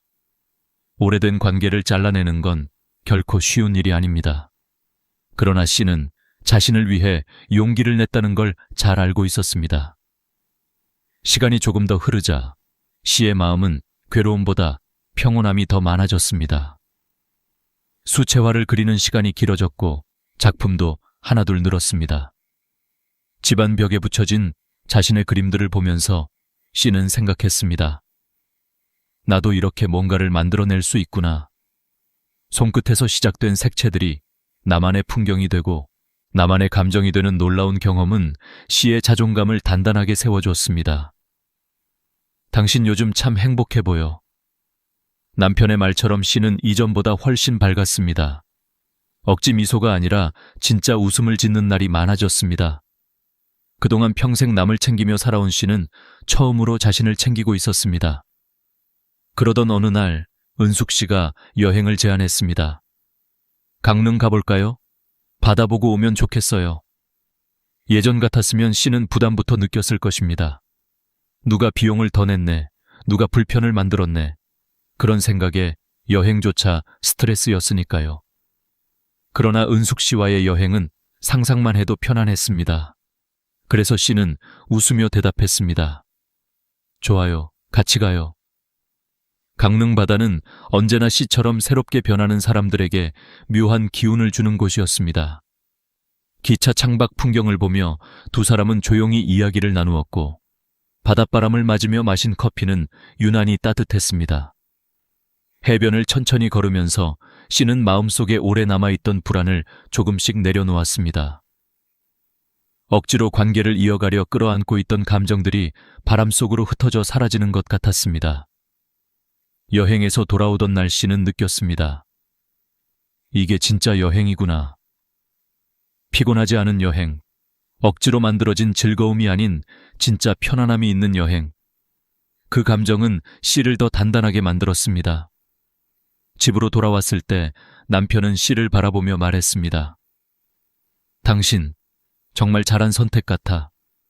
씨는 고개를 끄덕였습니다. 맞았습니다. 그동안 너무 늦게 깨달은 걸 수도 있었지만 지금이라도 자신을 위해 선택한 것이 다행이었습니다. 그리고 마음속 깊은 곳에서 처음으로 이런 생각이 떠올랐습니다. 나는 이대로 살아도 충분히 행복해. 친구가 많지 않아도 괜찮고 혼자여도 괜찮고 편한 사람 한 명만 있어도 인생은 충분히 따뜻하다는 걸 씨는 조금씩 배워가고 있었습니다. 인생의 후반부가 이렇게 평화로울 수 있다는 걸 누가 알았을까요? 씨는 미소를 지었습니다. 내일도 새로운 하루가 펼쳐질 것입니다. 옥자 씨는 어느새 69세가 되었다. 2년이라는 시간 동안 삶은 완전히 달라졌고 그 변화는 조용하지만 단단하게 자리 잡고 있었다. 아침 햇살이 얇은 커튼 사이로 스며들던 어느 날, 그녀는 평소처럼 느긋하게 차 한 잔을 우려냈다. 이전의 삶에서는 누굴 만나야 한다, 어디에 참석해야 한다는 의무감이 먼저 떠올랐지만 이제는 그런 압박이 전혀 없었다. 차를 들고 거실에 앉았을 때 밀려오는 건 오직 평화였다. 남편은 미소 지으며 말했다. 요즘 참 밝아 보여. 그녀는 고개를 끄덕이며 대답했다. 응, 나도 느껴. 그리고 그 말은 거짓이 아니었다. 예전에는 친구들이 많을수록 인생이 풍요롭다고 믿었지만 지금은 오히려 관계가 적을수록 마음이 가벼웠다. 세월 속에서 억지로 이어온 관계보다 자연스럽게 맞닿는 평온함이 더 소중하다는 것을 깨달았기 때문이다. 수채화 교실에서도 그녀의 변화는 눈에 띄었다. 선생님은 그림 하나를 보며 말했다. 색이 훨씬 부드러워졌어요. 마음이 편안해진 게 느껴집니다. 그 말에 옥자 씨는 미소 지었다. 예전의 그림은 뭔가 억눌린 듯 거칠고 색이 어둡게 번지곤 했다. 하지만 이제는 물감의 번짐도 자연스럽고 색감도 따뜻했다. 그녀는 그 변화가 단순한 그림 실력 때문이 아니라 자신의 내면이 변했기 때문이라는 걸 알고 있었다. 어느 날 수업이 끝나고 은숙 씨와 근처 카페에 앉아 이야기를 나누던 중이었다. 창밖에는 가을 햇살이 산뜻하게 내려앉았고 바람 소리가 느껴질 정도로 고요했다. 은숙 씨가 말했다. 사람은 나이 들수록 선택이 더 중요해지는 것 같아요. 억지로 유지하는 관계는 결국 삶을 무겁게 만들죠.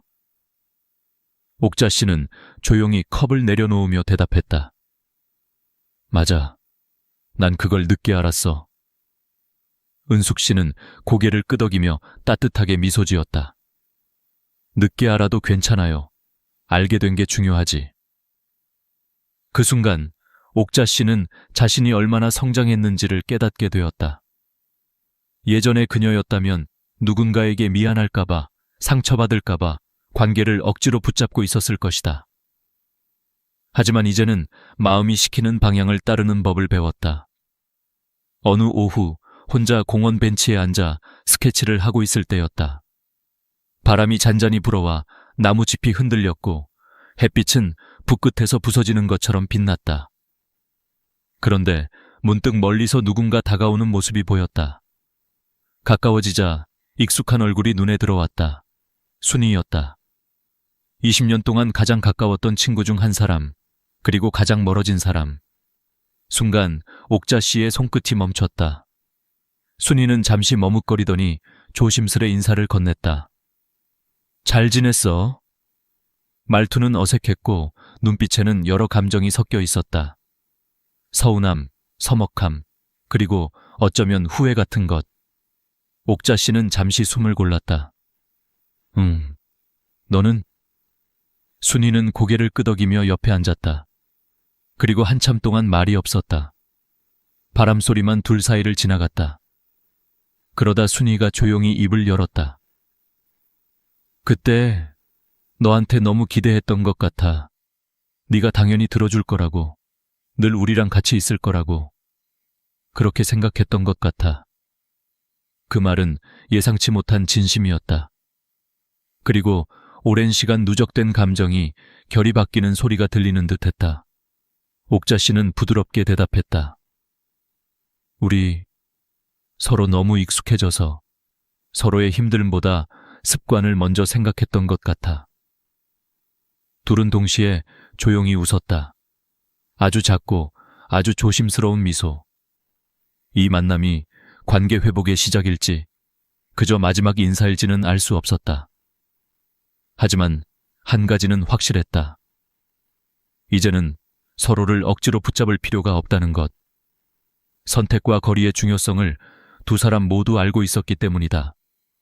해가 기울고 순이가 먼저 자리에서 일어났다. 가볼게. 잘 지내. 그래, 너도. 순이가 멀어져가는 뒷모습을 보며 옥자 씨는 묘한 평온함을 느꼈다. 예전엔 마음이 무거웠을 것이다. 하지만 지금은 달랐다.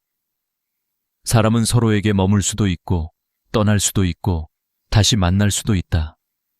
중요한 건 억지로 관계를 붙잡지 않는 것, 그리고 자신에게 편안한 선택을 하는 것이다. 집으로 돌아오는 길, 그녀는 하늘을 올려다봤다. 아무런 꾸밈도 없이 맑고 너른 하늘이 펼쳐져 있었다. 그 풍경이 요즘의 자신의 마음과 너무나 닮아 있었다. 관계가 가벼워지고 삶이 단단해지고 마음이 자유로워진 지금, 그녀는 알았다. 이 나이에 찾아온 변화가 결코 늦지 않았다는 것을. 그리고 이 새로운 평온은 앞으로의 삶을 더 단단하게 만들어줄 것이라는 것을. 나이 든 후에도 인생은 충분히 바뀔 수 있었다. 지금 이 순간이 그 증거였다. 옥자 씨의 삶은 어느새 완전히 새로운 리듬을 갖게 되었다. 69세의 가을, 그리고 70세가 가까워지는 초겨울의 공기 속에서 그녀는 의외의 평온함을 느끼고 있었다. 예전에는 관계가 많을수록 든든하고 외로움이 덜하다고 믿었지만 지금의 일상은 그 믿음과는 전혀 다른 방향에서 안정감을 주었다. 아침 햇살이 거실 바닥에 길게 비칠 때 그녀는 조용히 커피를 내리며 오늘 그릴 색을 떠올렸다. 나이 들수록 사람의 마음도 색처럼 번지고 섞이고 흐르는데 그녀는 비로소 그 자연스러움을 받아들이고 있었다. 어느 날 문화센터에서 열린 소규모 전시회에 참여하게 되었을 때 그녀는 작품 앞에 천천히 서 있었다. 산의 곡선, 바람이 스치는 듯한 수채의 번짐, 그리고 옅은 분홍빛의 하늘. 그 그림에는 지난 2년간 그녀가 흘린 눈물과 혼란, 깨달음, 그리고 새로 찾아온 평화가 고스란히 담겨 있었다. 한 중년 여성이 다가와 말을 걸었다. 이 그림, 마음이 정말 편해져요. 옥자 씨는 순간 가슴 깊이 울림을 느꼈다. 누군가에게 위로가 될 수 있다는 사실이 예전의 그녀로서는 상상하기 어려운 일이었기 때문이다. 그녀는 겸손하게 웃으며 말했다. 고맙습니다. 나도 이 그림 그리면서 많이 위로받았어요. 예전에는 자신이 누군가의 기대에 맞추느라 지쳐 있었다면 이제는 자신의 시간을, 자신의 감정을, 자신의 속도를 지키며 살고 있었다. 전시회가 끝날 무렵 은숙 씨가 다가와 조용히 물었다. 기분 어때요? 옥자 씨는 잠시 생각하다가 답했다. 이제야 좀 나다운 삶을 사는 것 같아. 은숙 씨는 따뜻하게 고개를 끄덕였다. 그렇게 느끼는 게 참 오래 걸렸죠? 옥자 씨는 미소 지었다. 응, 너무 오래. 두 사람은 자리에서 나와 문화센터 앞 벤치에 앉았다. 가을빛이 사각사각 내려앉고 나무 그림자가 길게 늘어져 있었다. 잠시 침묵이 흐르다가 은숙 씨가 조심스럽게 이야기를 꺼냈다. 사람들은 늘 말하잖아요. 나이 들면 친구가 많아야 외롭지 않다고. 그런데 난 그 말이 꼭 맞는지는 잘 모르겠어요. 옥자 씨는 즉시 공감하는 눈빛으로 답했다. 맞아. 억지로 이어진 관계는 외로움을 덜어주는 게 아니라 오히려 더 외롭게 만들더라. 그렇죠. 서로 불평만 하고 서로를 기대고 결국 마음은 텅 비어 있는 느낌. 두 사람은 동시에 작은 웃음을 터뜨렸다. 마음 깊은 곳에서 같은 결론에 닿아 있다는 사실이 기묘하게 위로가 되었다. 하지만 그 순간 그녀의 마음속에는 문득 오래된 걱정 하나가 스며들었다. 미경, 순이, 영자. 20년을 함께했던 친구들. 그들을 정말 떠나보낸 것이 맞는 걸까? 혹시 나중에 후회하지 않을까? 그렇게 생각하는 순간 자신도 놀랄 만큼 조용한 깨달음이 찾아왔다. 후회할 수도 있지. 그래도 괜찮아. 인생은 온전한 답을 찾는 과정이 아니라 자신에게 맞는 선택을 계속 찾아가는 과정이라는 것을 이제야 이해할 수 있었다. 몇 주 뒤 어느 화창한 오후 동네 도서관 앞에서 우연히 또 한 번 마주치는 일이 있었다. 이번엔 영자였다. 편의점 봉투를 들고 나오던 영자는 옥자 씨를 보자 잠시 멈칫했다. 그리고 아주 작게 인사했다. 잘 지냈어? 예전과는 달리 목소리엔 힘이 없었고 표정도 어딘가 지쳐 보였다. 옥자 씨는 부드럽게 미소 지었다. 응, 너는? 영자는 고개를 끄덕였지만 시선은 바닥을 향했다. 그냥 그런대로.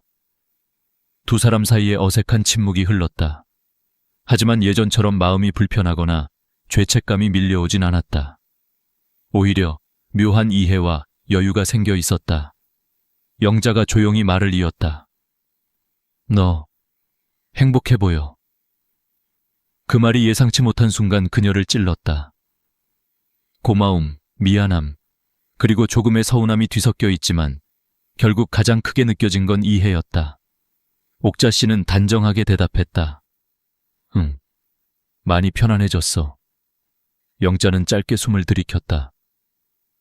그때는 너무 갑작이라 솔직히 이해가 안 됐어.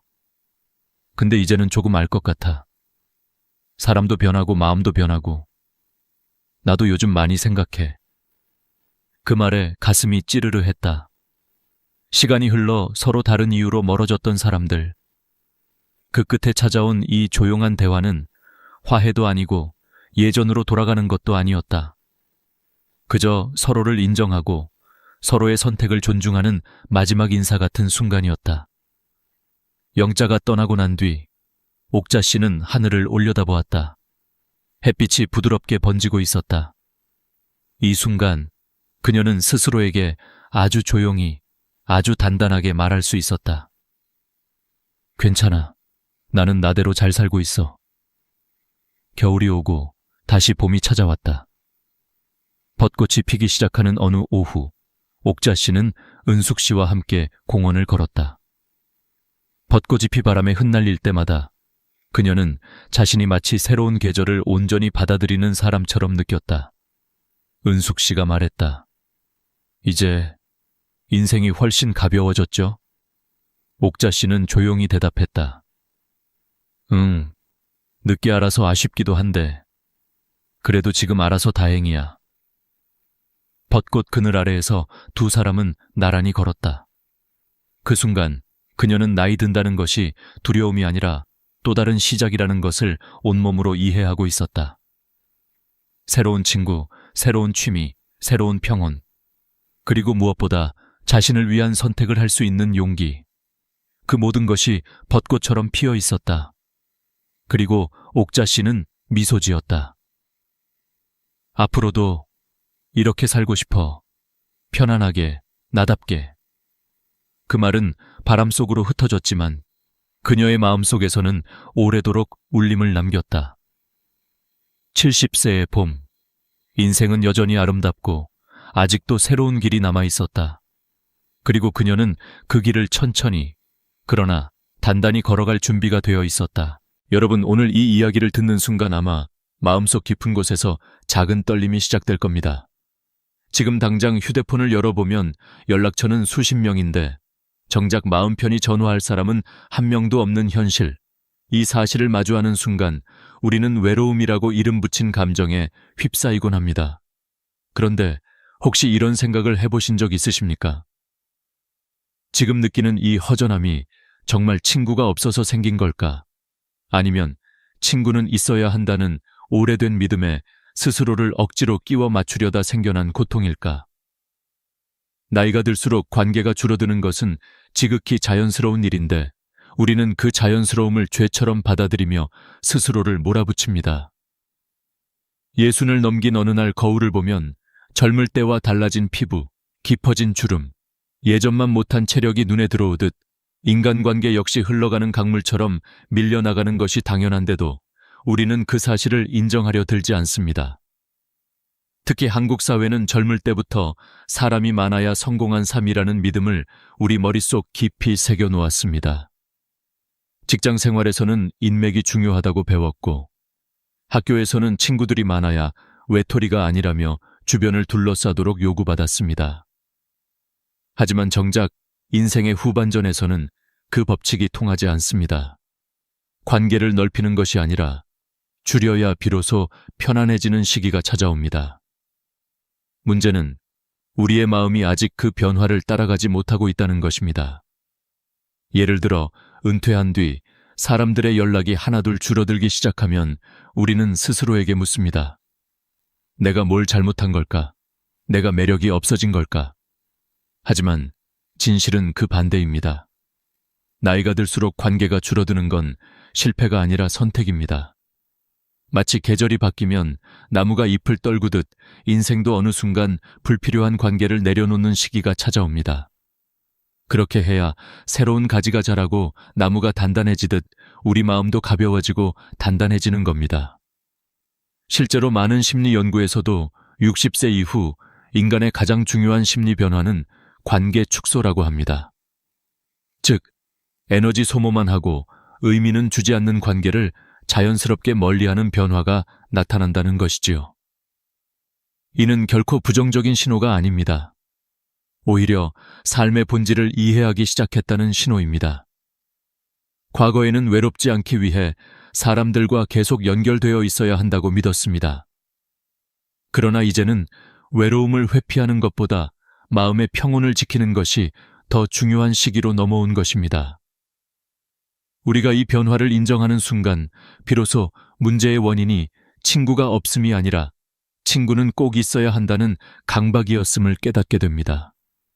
많은 분들이 예전에는 사람들과 어울리면 즐거웠는데 요즘은 자꾸 피곤하고 말수가 줄어든다고 말씀하십니다. 이유는 간단합니다. 젊을 때는 타인의 시선, 사회적 체면, 직장 내 역할 때문에 억지로라도 어울려야 했습니다. 하지만 이제는 그 모든 가면을 벗어도 되는 시기입니다. 그럼에도 불구하고 우리는 과거의 습관 때문에 여전히 모임에 나가고 억지로 웃고 억지로 맞장구를 치며 스스로를 지칩니다. 집에 돌아오는 순간 깊은 한숨과 함께 도대체 내가 왜 거기 있었을까? 라는 자책이 찾아오지요. 그러나 그 후회는 잘못이 아니라 몸과 마음이 보내는 신호입니다. 이제 그만 놓아도 된다는 신호, 더 이상 그런 관계가 필요하지 않다는 신호입니다. 우리가 해야 할 일은 그 신호를 무시하지 않는 것입니다. 고독은 두려운 것이 아니라 성숙한 사람만이 누릴 수 있는 특권입니다. 우리가 평생 남의 시선 속에서 살아왔기 때문에 혼자 있는 시간을 불안하게 느끼는 것뿐이지, 사실 혼자 있는 시간만큼 자유로운 시간은 없습니다.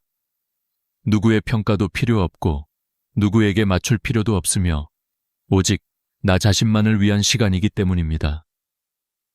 이렇게 말하면 어떤 분들은 그래도 사람 없이 어떻게 살아?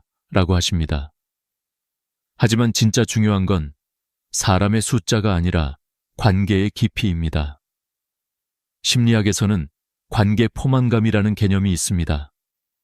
즉, 관계의 수가 많아야 만족스러운 것이 아니라 나를 이해해주는 단 한 사람만 있어도 충분하다는 의미입니다. 그러나 가장 중요한 사실은 그 한 사람이 꼭 타인이어야 할 필요도 없다는 점입니다. 나 자신이 그 사람이 될 수 있습니다. 고독 속에서 우리는 비로소 나 자신을 만나게 됩니다.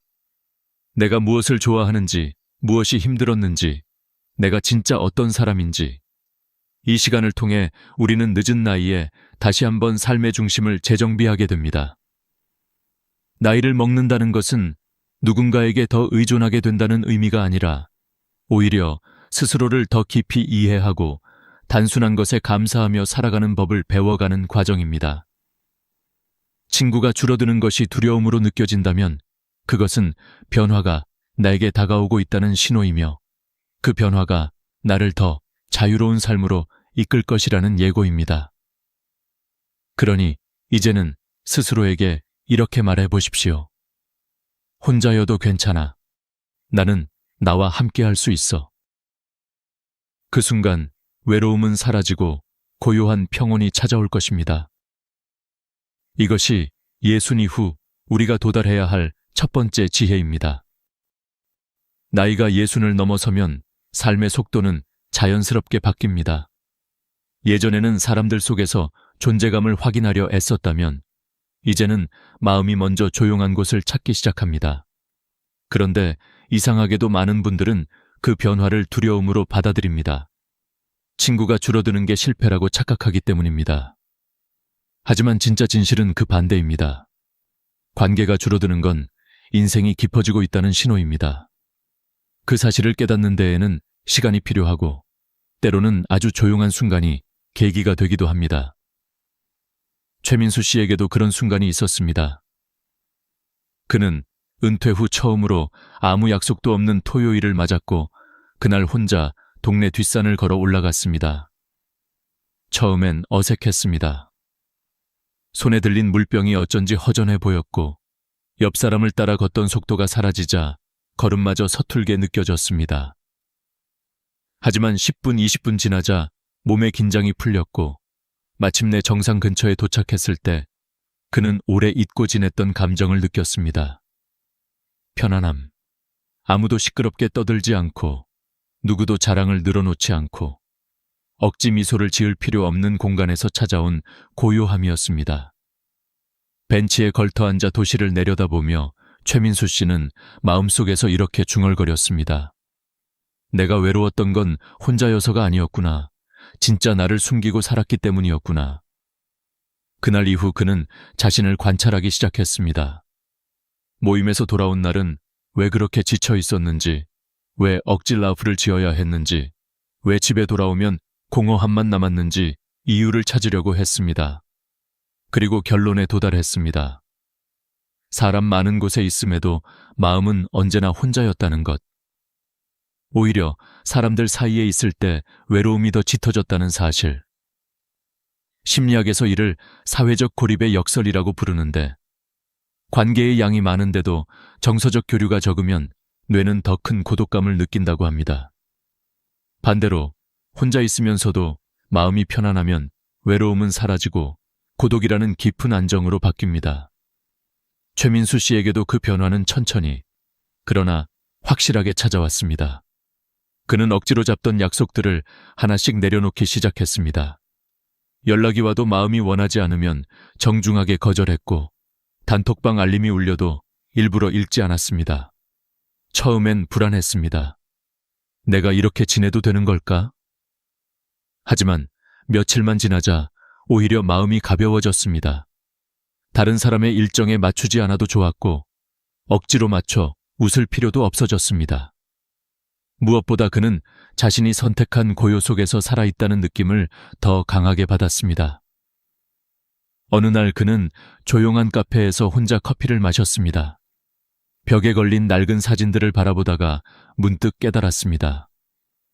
젊을 때의 자신은 늘 누군가와 연결되어 있어야만 가치 있는 사람이라고 믿었다는 것. 하지만 이제는 다르게 느껴졌습니다. 혼자 있어도 충분히 괜찮고, 오히려 혼자일 때 더 진짜 자신과 가까워진다는 사실을 예순을 넘긴 지금에서야 온몸으로 이해하게 된 것입니다. 그는 책을 펴고 몇 시간 동안 읽었습니다. 밖에서는 사람들이 분주하게 움직였지만 그는 전혀 흔들리지 않았습니다. 오히려 그 고요가 그날 하루를 더 풍성하게 만들었습니다. 사람들은 흔히 이렇게 말합니다. 혼자 있으면 외롭지 않나요? 그러나 진실은 이렇습니다. 혼자 있는 시간을 즐길 줄 아는 사람은 결코 외롭지 않습니다. 외로운 건 혼자 있기 때문이 아니라 다른 사람들 속에서 내 존재가 보이지 않을 때입니다. 그걸 깨달은 순간 최민수 씨의 삶은 완전히 달라졌습니다. 그는 과거처럼 사람들과 어울리는데 에너지를 쏟지 않고 대신 자신에게 집중하기 시작했습니다.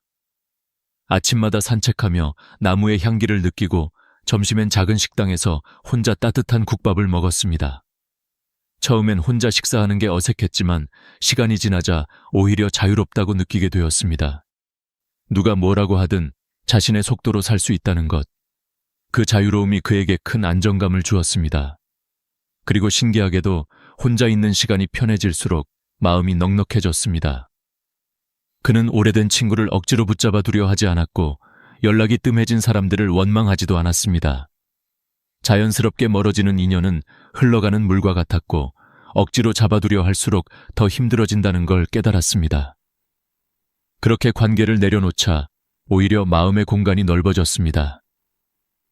그러던 어느 날 대학 동창 중 한 사람이 조용히 연락을 보내왔습니다. 요즘 잘 지내냐? 산책하다 보니 네 생각이 나더라. 차 한잔 할래? 그 만남은 다른 모임과는 전혀 달랐습니다. 자랑도 없었고 비교도 없었고 시끄러운 웃음도 없었습니다. 두 사람은 잠시 말없이 앉아 커피를 마셨고 햇살이 창문을 통해 부드럽게 스며드는 동안 서로의 근황을 진솔하게 나눴습니다. 집으로 돌아온 최민수 씨는 생각했습니다. 사람이 많을 필요가 없구나. 이렇게 마음이 편한 사람 한 명이면 충분하구나. 그날 이후 그는 친구의 숫자를 세지 않았습니다. 숫자가 아니라 깊이가 중요하다는 걸 깨달았기 때문입니다. 최민수 씨의 이야기는 우리에게 중요한 사실을 일깨워줍니다. 예순을 넘긴 지금 친구가 줄어드는 건 상실이 아니라 선택입니다. 억지 관계를 정리하고 진짜 나와 마주하는 시간으로 돌아오는 과정입니다. 그리고 그 과정은 인생 후반부를 더욱 단단하고 평화롭게 만들어줍니다. 혼자 있는 시간 속에서 비로소 자기 자신을 이해하고 원하는 삶을 걸어갈 힘이 생기기 때문입니다. 관계의 축소가 아니라 삶의 정리, 고독이 아니라 성숙, 줄어들미 아니라 깊어짐. 그 변화의 한가운데에 최민수 씨가 있었고 지금 이 영상을 보는 여러분도 같은 길을 걷고 있습니다. 혼자여도 괜찮습니다. 아니, 혼자일 때 비로소 진짜 나를 만나게 됩니다. 나이가 들면 관계가 줄어드는 것은 자연스러운 일입니다. 그러나 대부분의 사람들은 이 변화를 불안으로 받아들입니다. 내가 뭔가 잘못한 건 아닐까? 혹시 나만 뒤처지는 건 아닐까 하는 생각이 마음을 짓누르기 때문입니다. 하지만 진짜 문제는 관계가 줄어드는 것이 아니라 줄어드는 관계를 받아들이지 못하는 우리의 마음입니다. 이 마음의 혼란을 가장 깊게 경험한 사람이 바로 최민수 씨였습니다. 은퇴 후 그의 주변에서 가장 먼저 사라진 것은 회사 동료들이었습니다. 퇴직식에서는 서로 자주 보자, 연락하자고 말했지만 그 약속은 오래가지 않았습니다. 처음 몇 달은 술자리도 있었고 점심 약속도 있었지만 시간이 흐를수록 연락은 점점 뜸해졌습니다. 단톡방에서도 말이 줄었고 결국 아무도 말을 하지 않는 죽은 방이 되어갔습니다. 민수 씨도 몇 번 먼저 연락을 해봤습니다. 다음 주에 시간 되면 볼까요? 하지만 돌아오는 답은 늘 비슷했습니다. 아, 미안. 요즘 너무 바쁘다. 다음에 보자. 그러면서 실제 다음은 오지 않았습니다. 그의 마음 한편엔 씁쓸함이 쌓였습니다. 자신이 사람들에게 그저 직장에서 함께 일하던 동료였다는 걸, 역할이 끝나면 관계도 끝난다는 걸 뒤늦게 깨닫게 된 것입니다. 그러나 더 큰 충격은 오래 알고 지낸 대학 동창 모임에서 왔습니다. 자랑과 비교가 난무하는 자리 속에서 그는 자신의 존재가 작아지는 것을 느낄 수밖에 없었습니다. 누군가는 우리 아들 대기업 들어갔어 라고 자랑했고 누군가는 손주가 서울대 간다더라고 말했습니다. 또 다른 사람은 최근 주식으로 돈을 얼마나 벌었는지 큰 소리로 떠들었습니다. 그 화려한 말들 속에서 민수 씨는 자연스럽게 침묵하게 되었습니다. 그의 자녀는 각자 바쁘고 은퇴 후 큰 소득도 없는 자신에게는 자랑할 것이 없었습니다. 그는 억지로 웃으며 고개만 끄덕여야 했습니다. 하지만 집에 돌아오는 길은 이상하리만큼 무거웠습니다. 심장은 조용한데 머릿속은 시끄러웠고 집 문을 열고 들어가자 갑자기 몸살처럼 피곤함이 몰려왔습니다. 거울 속 자신을 보며 그는 중얼거렸습니다. 내가 왜 저 자리에 있었지? 저 사람들이 정말 그리웠던 걸까? 아니면 혼자 있기 싫어서 억지로 나간 걸까? 이런 질문들이 그를 괴롭혔습니다. 그러나 이 질문들은 사실 그의 마음속 변화가 시작되었다는 신호였습니다. 심리학에서는 이를 내적 경계의 등장이라고 합니다. 나이가 들수록 사람의 감정은 더 섬세해지고 마음의 경계는 더 뚜렷해집니다. 예전엔 아무렇지 않게 넘기던 말들도 상처로 다가오고 에너지를 낭비하는 관계를 몸이 먼저 거부하게 됩니다. 관계가 줄어드는 것이 두려운 것이 아니라 내 마음을 이해하지 못하는 채 억지로 관계에 매달리는 것이 더 큰 고통이 되는 것입니다. 민수 씨도 처음엔 혼란스러웠습니다. 자신이 변한 것인지 혹은 사람들이 변한 것인지 알 수 없었습니다. 하지만 한 가지는 확실했습니다. 예전엔 관계의 숫자가 자신을 지탱해줬다면 이제는 관계의 질이 자신의 마음을 보호해준다는 사실입니다. 젊을 때는 시끄러운 자리 속에서 어울리는 것 자체가 즐거움이었습니다. 그러나 나이가 들수록 깊은 대화, 진심 어린 시선, 억지 없는 만남이 더 중요해졌습니다. 결국 그는 결심했습니다. 의미 없는 자리는 가지 않기로, 억지로 연락하지 않기로, 관계가 사라지는 것을 두려워하지 않기로 말입니다.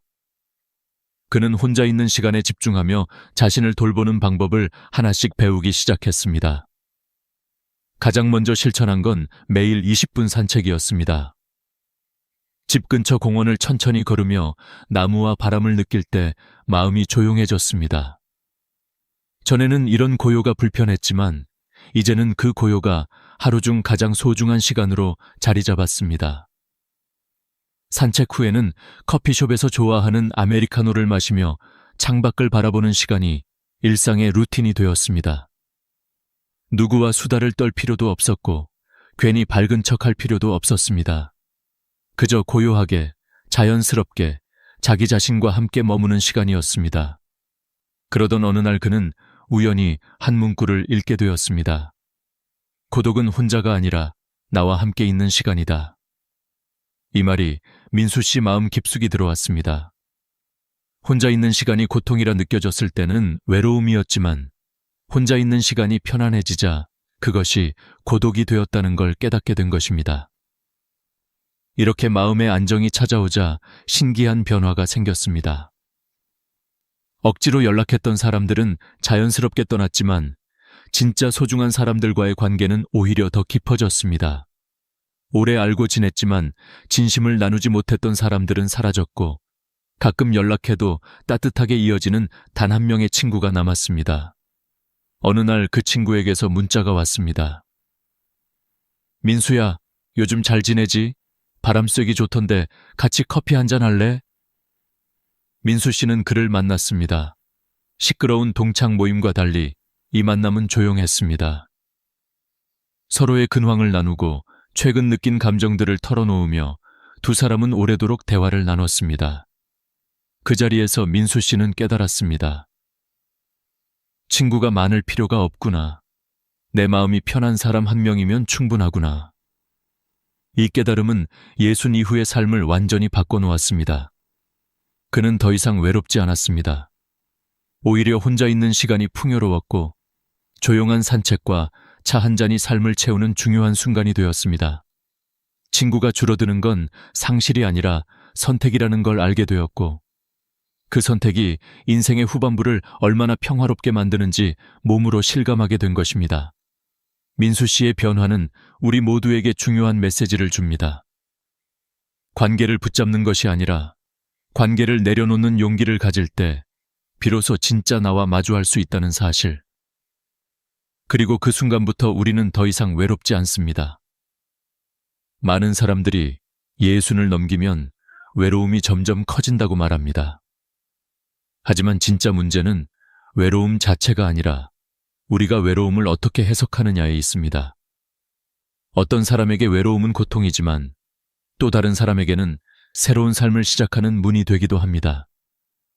최민수 씨의 변화는 바로 그 두 가지 길 중 하나를 선택하는 순간이었습니다. 그는 더 이상 과거의 관계에 매달리지 않기로 결정했습니다. 그 결정을 통해 그는 외로움을 고독으로 바꾸는 방법을 직접 체험하게 된 것입니다. 하지만 그 변화의 과정은 단순하지 않았습니다. 마음 깊은 곳에서 올라오는 불안과 맞서는 연습이 필요했고 익숙했던 관계를 떠나보내는 용기가 필요했습니다.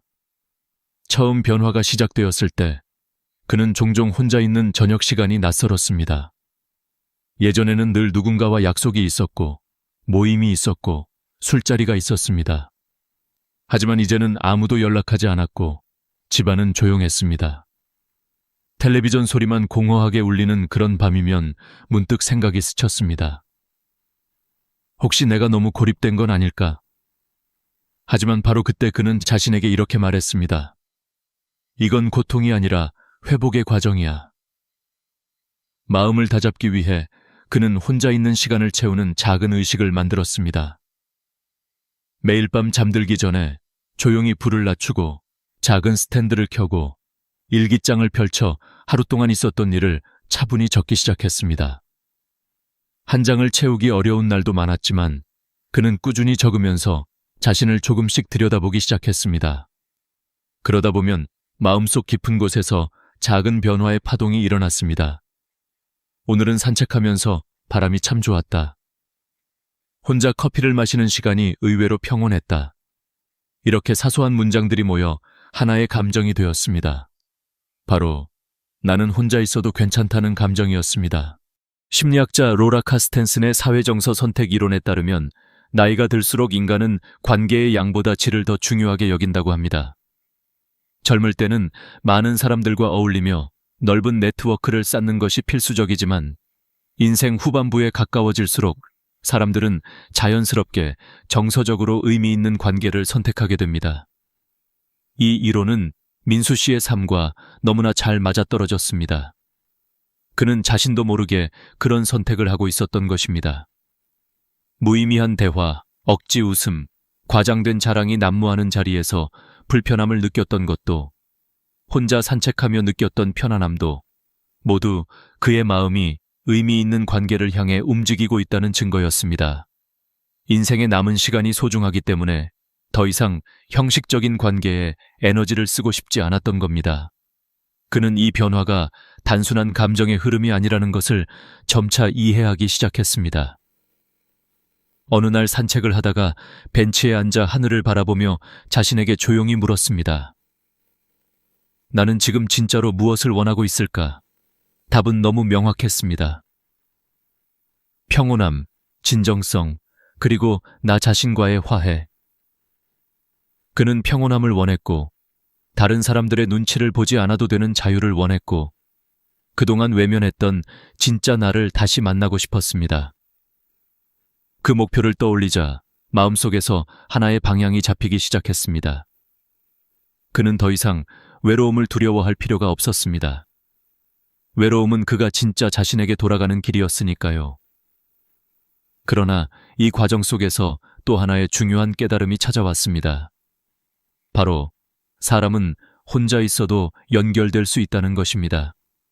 물리적으로 함께 있지 않아도 마음으로 이어질 수 있는 사람들이 있습니다. 실제로 민수 씨가 자기 자신과의 시간을 진심으로 받아들이기 시작했을 때 주변 사람들과의 관계도 오히려 더 자연스럽게 변했습니다. 그는 억지로 연락하지 않았습니다. 대신 마음에서 우러나올 때만 문자를 보냈고 가고 싶은 모임에만 나갔습니다. 그러자 사람들과의 대화도 훨씬 더 진심이 되었습니다. 억지로 웃을 필요도 없고 분위기를 맞추기 위해 힘을 들일 필요도 없었습니다. 자연스러움이 자리 잡자 관계의 무게도 가벼워졌습니다. 그제서야 그는 알게 됐습니다. 혼자 있는 사람이 외로운 것이 아니라 억지로 많은 사람들 속에 있으면서도 이해받지 못하는 사람이 진짜 외로운 것이다. 어느 날 그는 동네 카페에서 혼자 책을 읽고 있었습니다. 따뜻한 햇살이 창문 너머로 들어오는 고요한 오후였습니다. 커피 향이 은은하게 퍼지고 조용한 음악이 흐르고 그는 그 속에서 편안함을 느꼈습니다. 바로 그 순간 그는 깨달았습니다. 지금 이 시간이 누군가와 있는 시간보다 더 좋다. 그 깨달음은 그에게 큰 힘이 되었습니다. 혼자 있는 시간이 풍요로운 사람만이 진짜로 누군가와 건강한 관계를 맺을 수 있다는 걸 알게 된 것입니다. 그리고 신기하게도 그가 혼자 있는 시간을 진심으로 사랑하게 되자 사람들도 그를 더 편하게 대하기 시작했습니다. 억지로 웃지 않아도 자랑하지 않아도 꾸미지 않아도 되었기 때문입니다. 그의 태도가 바뀌자 그의 인간관계도 바뀌었습니다. 진짜로 마음이 통하는 친구 한두 명이 남았고 그 관계는 이전보다 훨씬 깊어졌습니다. 숫자는 줄었지만 깊이는 커졌습니다. 그는 더 이상 외롭지 않았습니다. 그리고 그는 깨달았습니다. 외로움은 관계가 줄어서 생기는 것이 아니라 나 자신과 멀어져서 생기는 것이다. 민수 씨의 이야기는 우리에게 중요한 진실을 알려줍니다. 나이가 들수록 친구가 줄어드는 건 실패가 아니라 성숙입니다. 관계가 정리되는 것은 잃어버리는 것이 아니라 회복하는 과정입니다. 그리고 혼자 있는 시간이 늘어나는 것은 고통이 아니라 선물입니다. 그 시간 속에서 우리는 비로소 진짜 자신을 만나고 마음의 평온을 찾고 무리 속에서 잃어버렸던 나를 되찾을 수 있기 때문입니다. 나이가 60을 넘어서면 사람들은 자연스럽게 관계의 정리라는 커다란 변화를 마주하게 됩니다. 그리고 이 변화는 어느 날 갑자기 찾아오는 것이 아니라 마음속 어딘가에서 천천히 싹트는 미묘한 감정에서 시작됩니다. 더 이상 억지로 웃기 싫고 괜히 피곤해지는 만남이 늘어나고 누군가의 말 한마디에 괜히 마음이 흔들리고 집에 돌아와 한숨이 깊어지는 순간들이 잦아집니다. 많은 분들이 이때 스스로를 탓합니다. 내가 예전보다 덜 사교적인 건가? 내가 변한 건가? 하지만 사실은 정반대입니다. 변한 것이 아니라 성숙해진 것입니다. 젊었을 때는 사람들 사이에서 인정받고 싶고 관계를 넓히고 싶은 욕구가 강했습니다. 하지만 시간이 지나면 내 삶의 에너지, 내 마음의 평온, 내 정신의 여유가 얼마나 소중한지 알아차리게 됩니다. 그래서 불필요한 관계에 마음을 쓰고 싶지 않게 되는 겁니다. 이건 결코 이기적인 변화가 아닙니다. 오히려 내 마음을 지키기 위한 자연스러운 선택입니다. 60을 넘기고 나는 누군가와 만나고 돌아올 때마다 점점 지쳐가는 자신을 발견하게 됩니다. 대화의 절반 이상이 자랑이거나 비교가 되고 나의 이야기는 들어주지 않는 사람들 사이에 있을 때 마음이 황량해집니다. 누군가와 식사를 해도 공허하고 모임 자리에서 억지로 웃다가 돌아오면 더 외로워집니다. 이런 감정을 느꼈다면 두려워하지 마십시오. 오히려 지금이야말로 삶을 다시 갈무리할 시간입니다. 그리고 이 변화가 주는 가장 큰 메시지는 하나입니다. 이제는 나를 중심에 놓고 살아야 한다는 것. 남들이 나를 어떻게 볼까 고민하던 삶에서 벗어나 내가 내 삶을 어떻게 느끼는지가 더 중요해지는 시기입니다. 심리학에서는 이를 정서적 선택성 이론이라고 부릅니다. 인간은 나이가 들수록 남은 시간이 소중해진다는 걸 무의식적으로 깨닫습니다. 그래서 의미 없는 관계보다는 깊고 따뜻한 관계에 집중하고 싶어집니다. 젊을 때처럼 여러 사람을 만나고 떠들고 웃는 것이 더 이상 즐거움이 되지 않는 이유입니다. 대신 조용한 공간에서 나만의 시간을 보내고 몇 안 되는 편한 사람과 깊은 대화를 나누는 순간들이 마음을 더 따뜻하게 만듭니다. 이것은 관계가 줄었기 때문이 아니라 관계의 질이 깊어졌기 때문입니다. 그리고 이 시기에 꼭 필요한 것은 불필요한 관계를 억지로 붙잡지 않는 용기입니다. 우리는 종종 오랫동안 알고 지냈다는 이유로 혹은 끊기면 애매할까봐 불편한 인간관계를 유지하려고 합니다. 그러나 관계는 억지로 유지된다고 해서 가치가 생기지 않습니다. 오히려 억지로 유지되는 관계는 마음을 더 피곤하게 만들 뿐입니다. 만나면 기운이 빠지고 대화가 끝나면 공허해지고 돌아오는 길에 왜 나는 오늘도 저기 있었을까 하는 후회가 남는 관계라면 그것은 이미 끝난 관계입니다. 끝났다고 해서 누가 잘못한 것도 아니고 누구를 탓할 필요도 없습니다. 그냥 삶의 흐름이 서로 다른 방향으로 흘러가고 있을 뿐입니다. 오히려 이런 관계를 자연스럽게 놓아줄 수 있어야 합니다. 흘러가는 물을 붙잡아둘 수 없듯이 멀어지는 인연도 잡아둘 수 없습니다. 중요한 것은 억지로 끊는 것이 아니라 억지로 붙잡지 않는 것입니다. 마음속에서 이 관계는 더 이상 편하지 않다는 신호가 들린다면 차분히 거리를 두고 나의 평온을 우선으로 두십시오. 그러면 놀랍게도 진짜 필요한 사람들은 자연스럽게 남습니다. 억지로 붙잡지 않아도 되는 사람들, 꾸미지 않아도 되는 사람들, 침묵 속에서도 편안한 사람들. 나이가 들수록 이런 관계 한두 개만 있어도 충분합니다. 그리고 나이가 들수록 중요한 또 하나의 관계가 있습니다. 바로 자기 자신과의 관계입니다. 혼자 있는 시간을 두려워하는 사람일수록 외로움에 취약합니다. 반대로 혼자 있는 시간을 즐길 줄 아는 사람은 외롭지 않습니다. 왜냐하면 그 시간 속에서 자신의 감정을 돌보고 자신과 대화를 나누고 스스로를 위로하고 격려하는 법을 배우기 때문입니다. 혼자 걷는 산책길, 혼자 마시는 따뜻한 차 한 잔, 혼자 읽는 책 한 권. 이런 시간들은 우리가 나이를 먹을수록 더 큰 힘을 줍니다. 남들에게 보여주기 위한 삶이 아니라 나를 위한 삶이 시작되는 순간이기도 합니다. 이제부터는 관계의 숫자가 아니라 깊이가 중요합니다. 수십 명의 얕은 인연보다 진심을 나눌 수 있는 한 명이면 충분합니다. 그 한 명마저 없어도 괜찮습니다. 왜냐하면 가장 소중한 친구는 결국 나 자신이기 때문입니다. 나를 이해하고, 나를 위로하고, 나를 따뜻하게 안아줄 수 있다면 우리는 외롭지 않습니다.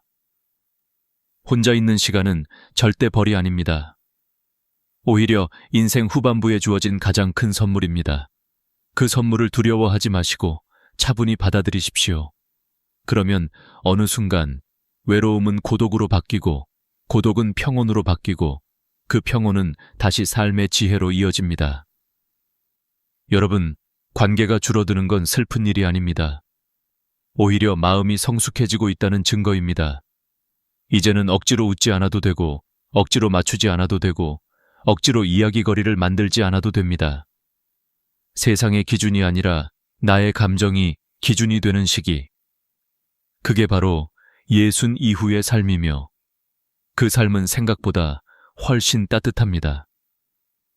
예순을 넘어서면 많은 것들이 달라집니다. 몸의 속도도 느려지고 마음의 결이 더 섬세해지고 삶을 바라보는 눈도 깊어집니다.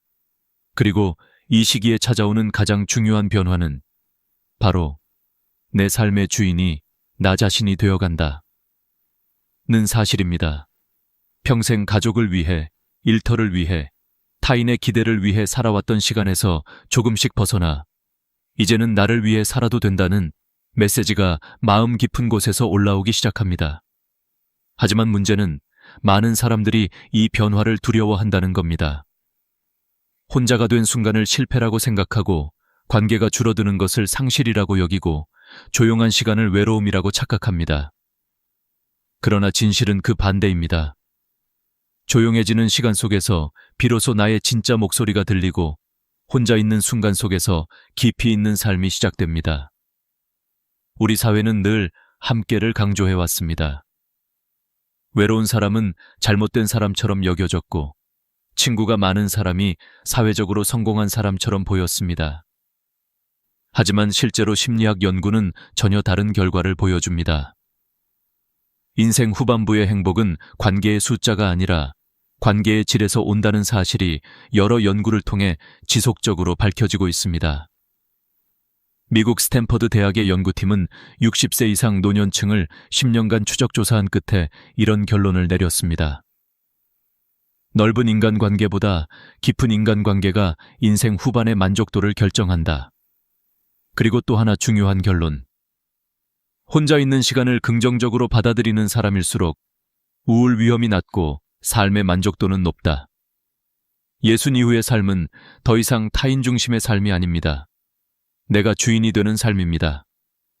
여기서 가장 먼저 해야 할 일은 혼자 있는 시간을 두려워하지 않는 것입니다. 혼자 있는 시간은 생각보다 많은 기회를 품고 있습니다. 혼자 있을 때 비로소 나의 감정이 들리고 나의 상처가 드러나고 나의 진짜 욕구가 모습을 드러냅니다. 누구와도 비교할 필요 없고 누구에게 인정받을 필요도 없는 순수한 나만의 시간. 그 시간 속에서 우리는 스스로에게 질문을 던지게 됩니다. 나는 지금 행복한가? 나는 어떤 삶을 살고 싶은가? 나는 무엇을 좋아하고 무엇을 싫어하는가? 그동안 너무 바빠서 외면했던 질문들, 너무 많은 사람들 속에 섞여 있어서 들리지 않았던 목소리들, 그 모든 것이 혼자 있는 시간 속에서 선명해집니다. 그리고 삶은 그 질문들의 답을 찾아가는 과정 속에서 다시 살아납니다. 혼자 걷는 산책길에서 마음이 편안해지는 이유도, 혼자 마시는 커피 한 잔의 위로가 되는 이유도, 혼자 조용히 책을 읽다 눈물이 나는 이유도 모두 그 속에서 잊고 지냈던 나 자신이 깨어나기 때문입니다. 타인의 시선 속에서 묻혀버렸던 진짜 내가 다시 제자리를 찾기 시작하는 겁니다. 그러나 이 과정에서 한 가지 중요한 법칙이 있습니다. 혼자 있는 시간을 잘 보내는 사람만이 좋은 인간관계를 유지할 수 있다. 외로운 사람이 친구를 찾으면 관계는 무거워지고 의존이 생기고 상대에게 부담을 주게 됩니다. 반대로 혼자가 편안한 사람은 필요한 만큼만 관계를 맺고 상대에게 기대지 않고 건강한 거리감을 유지합니다. 이런 사람이 오히려 더 좋은 인연을 끌어들이게 됩니다. 왜냐하면 그 사람에게는 억지로 붙잡는 절박함이 없고 타인을 지치게 하는 불안도 없기 때문입니다. 마음이 단단한 사람, 혼자 있어도 흔들리지 않는 사람은 다른 사람도 편안하게 만듭니다. 그리고 이제부터 정말 중요한 이야기를 해드리겠습니다. 관계가 줄어드는 것은 결핍이 아니라 정리입니다. 젊을 때는 모든 관계가 소중해 보입니다. 연락이 오면 무조건 나가야 할 것 같고, 모임에 빠지면 뒤처지는 것 같고, 사람들 사이에 있어야 내가 존재하는 것 같았습니다. 하지만 나이가 들수록 알게 됩니다. 나를 피곤하게 만드는 관계는 오래 두는 것이 아니라 빨리 놓아주는 것이 나에게 이롭다는 사실을요. 거절하지 못해서 계속 만나는 사람들, 만나고 나면 하루 종일 마음이 무겁고 에너지가 빠지는 사람들, 대화를 해도 진심이 오가지 않고 늘 비교, 자랑, 평가로만 가득한 관계들. 이런 관계들은 내 삶을 밝게 하지 못합니다. 오히려 내 마음의 평화를 갉아먹습니다. 그러니 죄책감을 느끼지 말고 자연스럽게 멀어지는 인연을 그대로 흘려보내십시오. 여러분을 책임져야 할 사람은 아무도 없습니다. 여러분의 마음을 지켜야 할 사람은 오직 여러분 자신뿐입니다. 그리고 이제는 새로운 관계를 만들기 위해 노력할 필요도 없습니다. 인생 후반부에서 가장 중요한 관계는 내가 나를 얼마나 잘 돌보느냐 입니다. 내게 따뜻한 말을 해주고 나의 감정을 인정해주고 나를 위로해주고 나에게 안정감을 주는 것. 이런 감정적 돌봄이 쌓이면 외로움은 더 이상 힘을 잃게 됩니다. 외로움이 사라지는 것이 아니라 외로움이 내 삶을 흔들 힘을 잃게 되는 겁니다. 이것이 바로 고독이 주는 가장 깊은 축복입니다. 고독은 나를 강화시키고 단단하게 만들고 삶을 스스로 이끌 수 있는 힘을 줍니다. 그리고 마지막으로 꼭 기억해야 할 사실이 있습니다.